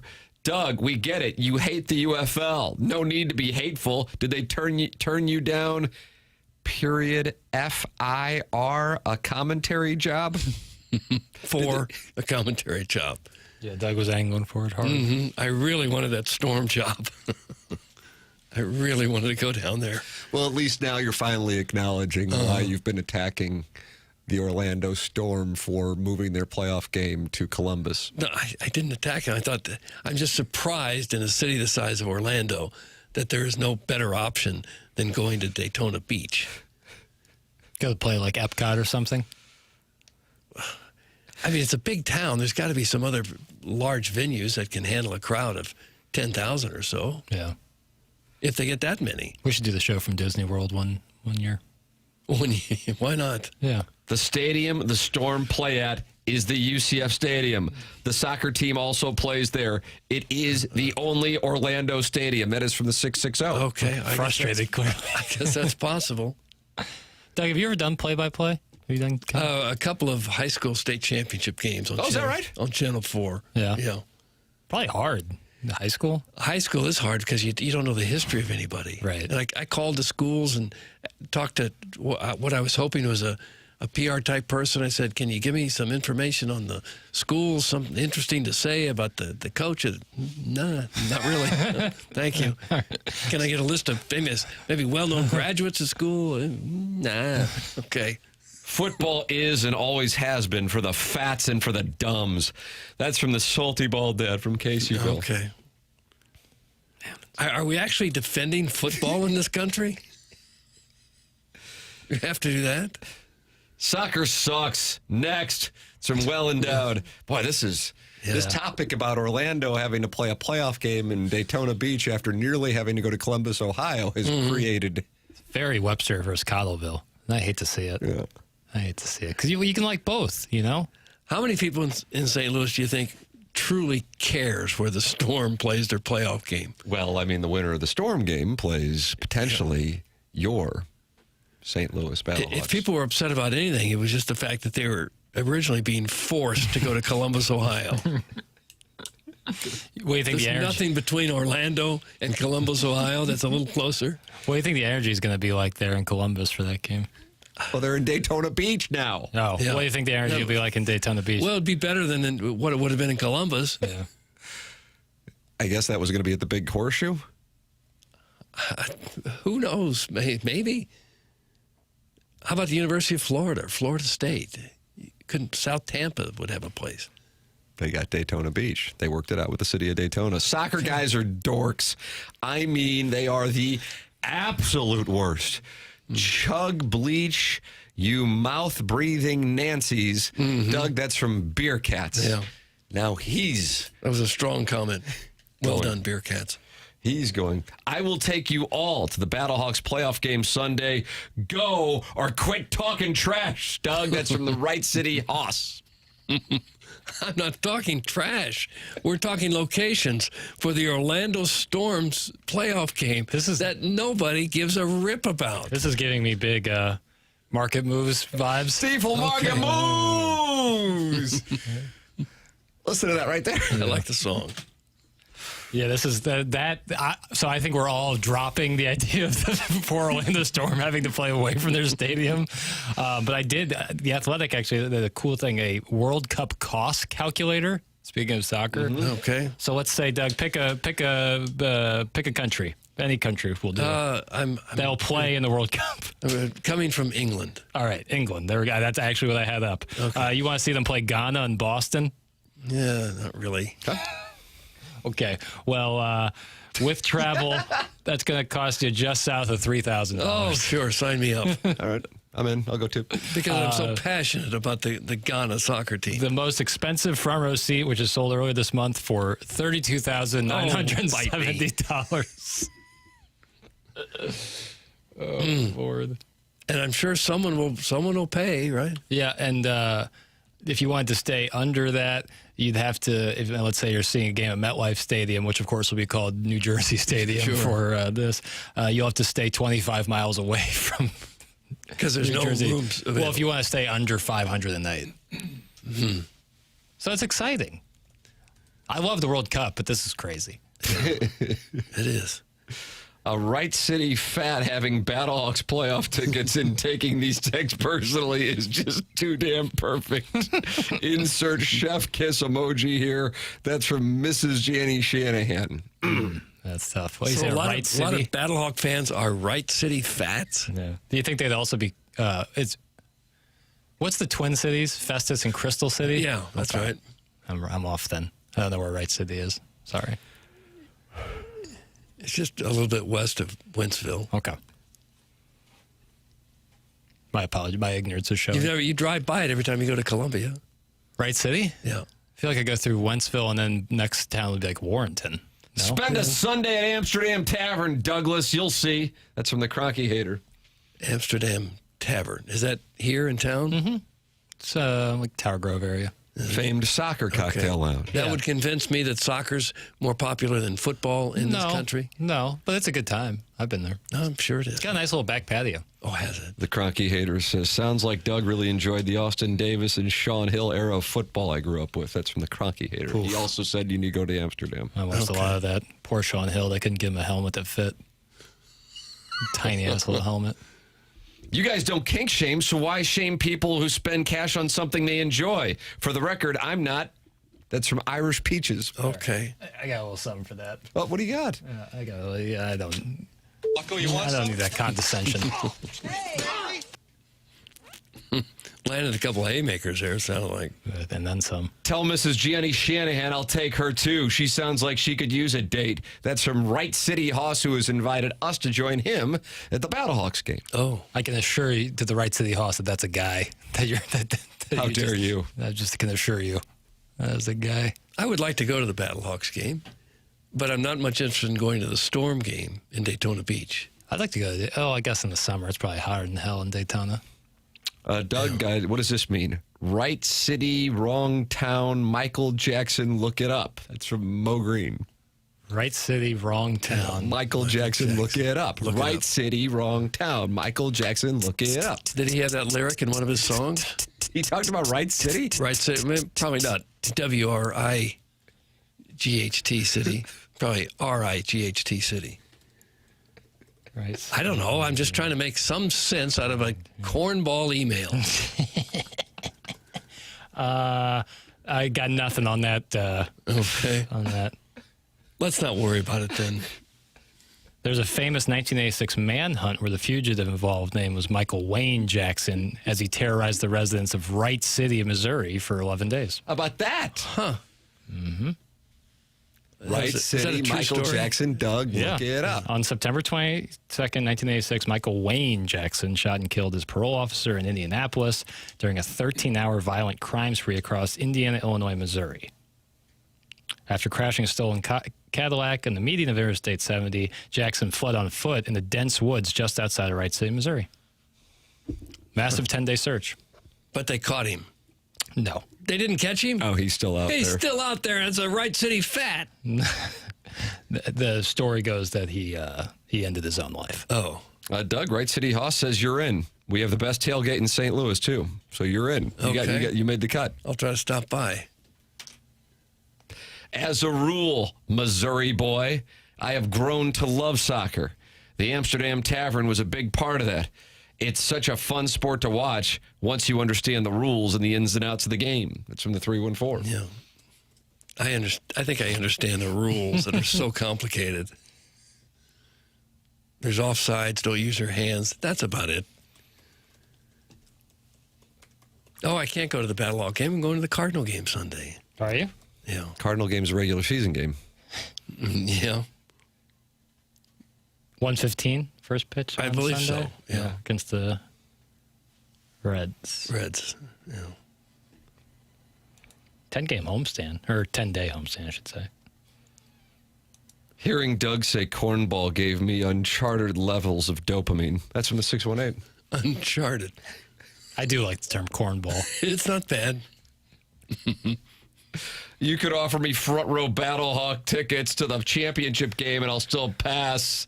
It would take me days to wash the stink of poverty off my body after attending that game. That's in the Hunchback of Vaughn Castle. I don't think it's that and bad. this is really starting to get, and this is all because Orlando was being forced to play their playoff game in Columbus, and now they have reached a solution to play in Daytona Beach. And this guy says when you go to a Battle Hawk game, you have to wash the stink of poverty off you.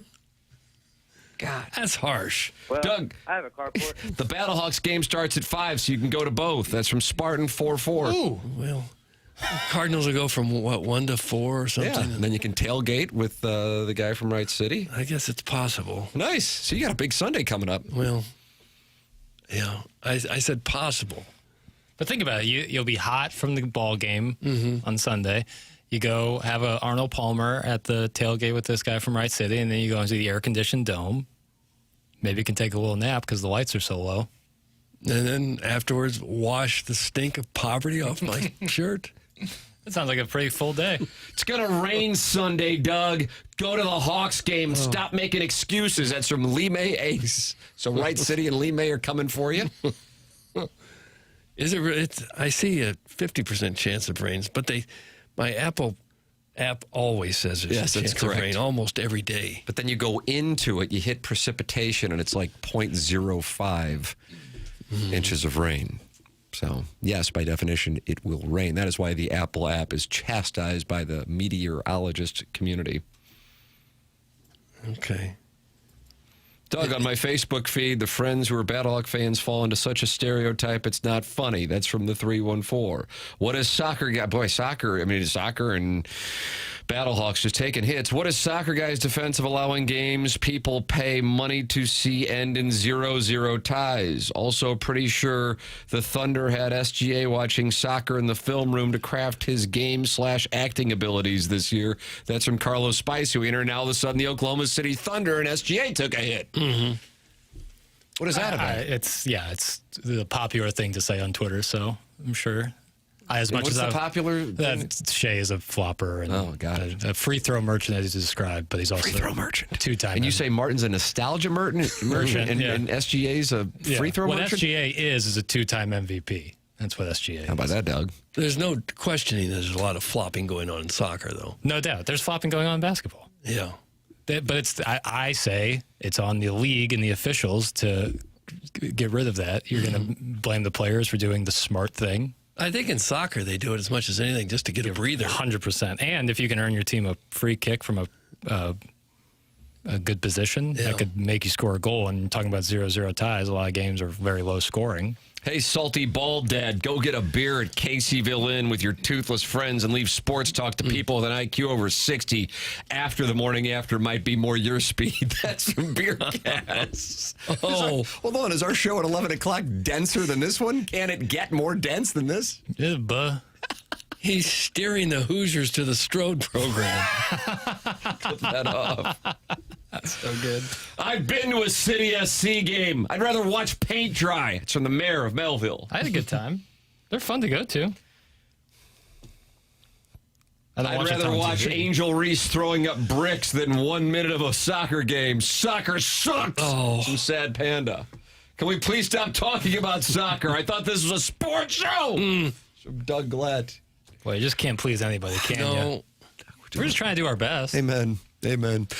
You can get involved in the program as well by texting in 314-399-9646. Air Comfort Service text inbox. Got the Michelob Ultra YouTube chat as well here on the presentation. YouTube.com/TMASTL. That's where we're going to be for the next hour and 20 minutes on the TMA STL YouTube channel. The program's called The Morning After. It's presented by Brown & Crouppen on 101 ESPN.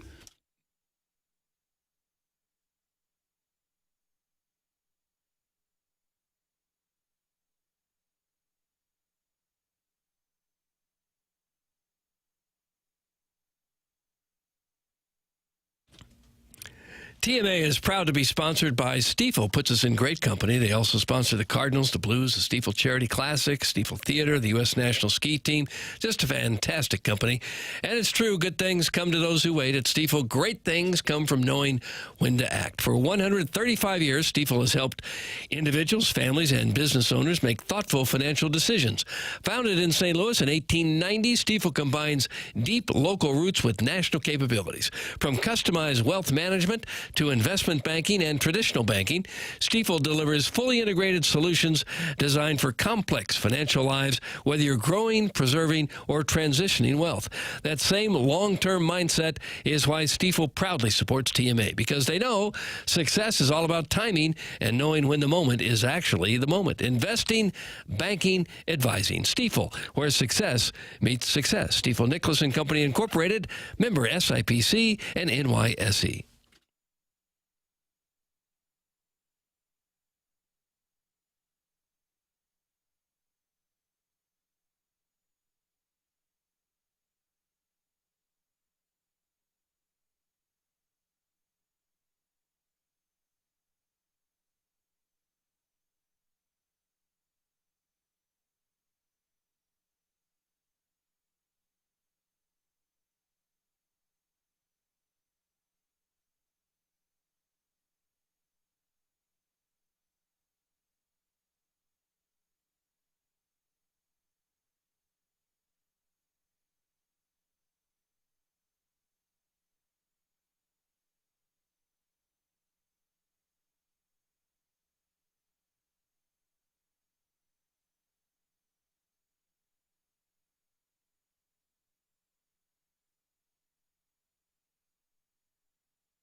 This is Jackson with the Sports Center update, and that's brought to you by Saliga Heating and Cooling. We got Game 1 of the Stanley Cup Final right here on 101 ESPN this evening. Hurricanes, Golden Knights, pregame at 6:30, puck drop at 7. That's been another Sports Center update brought to you by Saliga Heating and Cooling, a Daikin heating and air conditioning dealer.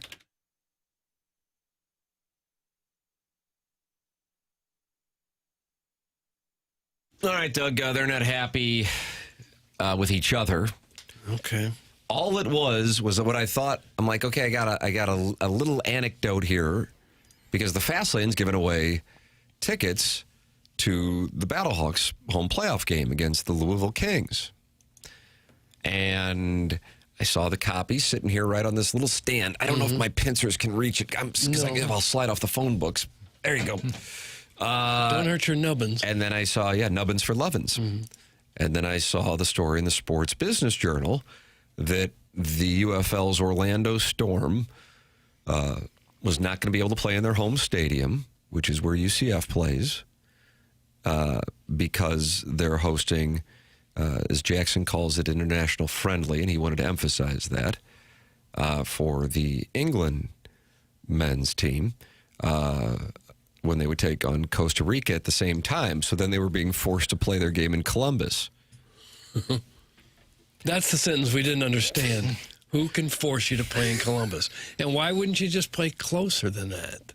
And they did get it worked out after UFL co-owner Mike Rapoli posted on social media that they failed. Now they're playing in Daytona Beach at Bethune-Cookman. So it got worked out. But then that led to soccer guys saying this proves that soccer is bigger in the United States than football. Much to Doug's chagrin. I didn't care for it. And then you suspended him and the appliance discounter suspension logule. And then that led to warfare between soccer guy and football guy. And then Battlehawks guy got involved. And then it went off the rails. And then, specifically, some Metro East tensions between the Salty Bald Dad from Caseyville and Beercats. And now, Beercats, who told the Salty Bald Dad that this program might be a little too intellectual for him after the morning after might be more his speed as a low IQ person. Salty Bald Dad has responded here during our commercial break and says... it's the Caseyville VFW, you cucky kitty, and I'm the toothless one. Open challenge to teeny tiny beer kitty. I will beat you in any 3 manly events you would pick. What's a manly event you would pick? Jackson. I am a bad boy and I'm testing things. Arm wrestling, maybe? That's one. Okay. Log chopping. Log chopping event 2. Okay. And then... We're not talking about boxing or something like that. No, arm wrestling, log chopping, and what's the... Weightlifting, maybe? No. Bench press off. Maybe... How about one of those slap fights you see on TV sometimes? Yeah, now we're talking. An Oklahoma drill. That's the third. And what's that exactly? Oklahoma drill. So, Doug, if you or I were to walk off about 10 paces, maybe 5 paces, we both lie down on the ground, our heads closest to each other, and then they say go, and you stand up and run into each other as hard as you can. Football drill. Okay. Sure, that'd be fine. Okay. So, Oklahoma drill, log chopping, and then arm wrestling. All right. Like how long it takes you to chop through a telephone pole? We'll give you 10 logs. Whoever splits them fastest wins. Oh, okay. Beercats, the challenge has been issued by the Salty Bald Dad from Caseyville, who wants you to know he is at the VFW and not the Caseyville Lounge. And it's up to you now whether or not you want to accept this. So, Doug, this is something that might be getting set up right now as we speak. And now they're angry with Jackson because that is not the Oklahoma drill. Oh, no. What do you mean? I don't know, just in caps from the 618. That is not the Oklahoma drill. That's what I'm under the impression of. It should be noted that I've never played down the football in my life. Not even as a kid, you never played? Hell no. What about as a jitterbugging scat back, Doug? No, I knew better. I'm positionless. Linemen and linebackers are involved in Oklahoma drill. Jackson just described a hamburger drill. Okay, Jesus. Pick a different slant, dude. Now you want to get involved in a challenge. Everyone knows what I was talking about. Literally everyone knows. Now you have to be the smart. Actually, push my glasses up. Actually, Jackson was describing the hamburger drill. That's not the Oklahoma drill. Salty Bald Dad says guaranteed victory in all of those. Easy clap. I don't know what that means, but I just read what's sent in. Easy clap. Oh, probably. Yeah, I get what you're saying. Beercats has not responded. So I've met Beercats. He's not a small gentleman. No, he's a big guy. He's probably about 6'5". I'm not going to try to guess the weight, but 260. Yeah, 270. Yeah, probably. I wouldn't bet against him in a lot of, especially the wood chopping. Yeah, I like him best in wood chopping. The Oklahoma drill is my favorite. Separated the men from the boys. That's from the Warson Woods Wacko. About that. Yeah, I never did any of that. No. It's too manly. Sometimes in basketball, we would do a drill where you'd stand at the baseline, two guys on the baseline, they roll the ball out to about half court, and you had to sprint, and first one to dive on it won. That was probably the closest thing to that. Of all those guys, is Battlehawks guy the saddest? Like, what happened in life for you to live and die by minor league football that is on a lesser competition level than Texas high school football and played in the same venue that hosted a stay-at-home dad convention? I think he gets my vote. Doug, that's Alan Dadeville. He loves to go between the hedges where the Missouri Tigers will come in wearing anthracite and shocking the world as they continue their undefeated 2026 campaign in Athens, Georgia. Is that November 13th? I don't have the date here right in front of 6th? me. I don't know. You going to that, Tim? I might. They're going to wear anthracite?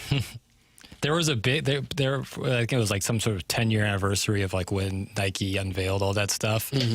Or maybe it was longer than that. But there was a lot of stuff on Twitter of people like romanticizing that. And I almost had to come in and be in uniform jack them and be like, hey. I like that, uniform jack them. Those were not good. Anyone saying those are good, you need to get your eyes checked. That was the worst era in Missouri football uniform history. Not the team. The teams were really good. Stand in lockstep on, and I think you might stand in lockstep with Douglas Elvin Vaughn, too. Yeah, the teams were good. The uniforms were dreadful. Can someone just step in and ban this Beercats family? They are both insufferable. That's Nathan from the east side of all. You're going to hear plenty from him here coming up in about 10 minutes. Yep. They're all over Ken. That is November 14th, Tim. November 14th in Athens. Got it. Let's see. You're from Caseyville. Calm down, bud. That's little Beercat speaking on behalf of his father. Now we're getting Metro East warfare going on. That's what I'm saying. Yes, I officially have announced it. Battlehawks guy has passed soccer guy, craft beer guy, and every other guy as the worst of all time. I don't know. That's from Harrison's brother Master. Cyclist guys. Ears are burning. Ooh, you don't want that. I don't want that smoke. I'm just telling you, I don't want that smoke. That cyclist community. Strong. They are. Yeah, united. Yep. United in spandex. Hey, if you want to tighten it up real nice like, and you're tired of always waking up exhausted, your dad bod's starting to weigh on you, you're finding it harder to get excited about basically anything. If your energy, focus, and drive aren't what they used to be, it might not be that you're just getting older. Good chance your hormones and metabolism are out of balance. So, this new year, let's get back to the old you. You remember that guy, sharp at work, full of energy and fun, the one people enjoyed being around. Well, that's where mentality comes in. They are not a macho, low-T bro clinic. They're human-centered, and their mission is to figure out what's really going on in your body and your brain. Mentality starts by listening. They'll run real labs and explain your results in plain English, then build a personalized, science-backed plan using hormone therapy and FDA-approved peptide treatments to help get your brain and body back on track. So stop telling yourself and everyone around that you are fine. Right now, all new patient labs will be covered in your treatment plan. That's a savings of $250 right out of the gate. Reclaim the old you, the younger you, with Mentality. Schedule your appointment now at lowtusa.com. That's lowtusa.com, LOWTUSA.com. So as we wrap up this presentation, Beercats has neither accepted nor declined the invite from Salty Bald Dad from Caseyville to have a best of three man-off. And I feel like we have breaking news. The Beercats family has now been accused of being inbred. Jesus. By a source? Yeah, Doug Glatt. Character from Goon. That's gonna be tough. There's gonna be hell to pay here in about 8 And out minutes. of nowhere, I mean, it's like the return of Brock Lesnar. Out of nowhere, Jefferson County has just entered into the conversation. Hey, you watch your mouth. You wish you could go to the Battlehawks game, but your cuck-loving wife won't let you go. Jeffco would destroy every last one of you craft beer lovers. That's from the 314. God, there's gonna be a civil war. Just over this minor league football team, Doug, having to play a game in Columbus, Ohio. Yeah, and we were talking about who's the bigger Hoosier, and somebody from Jeffco wrote in and said, hey, don't forget about us. Everyone's grabbing their axe for the log chopping competitions coming soon. Man. How do I listen to this after show, man? That's from Boston George. It's on 105.7 HD2 and then the TMA STL YouTube channel. And that's where we're going right now. So youtube.com/TMA STL is where we are heading. And the Beercats family is usually really active in there. Oh, yeah. So we will see what's doing down there. And maybe the salty bald dad will have an official partner for this challenge, Doug, that is known as the Man-Off. All based on soccer versus Battlehawks. All right, time for us to shut it down. For Jackson Burkett, for Martin Kilcoyne, for the vacationing chairman Kurt, for my brother Kevin, for Douglas Elvin Vaughn, I'm Tim McKernan. This has been The Morning After, presented to you by Brown and Crouppen from the Stiefel Studios on 101 ESPN and the TMA STL YouTube channel.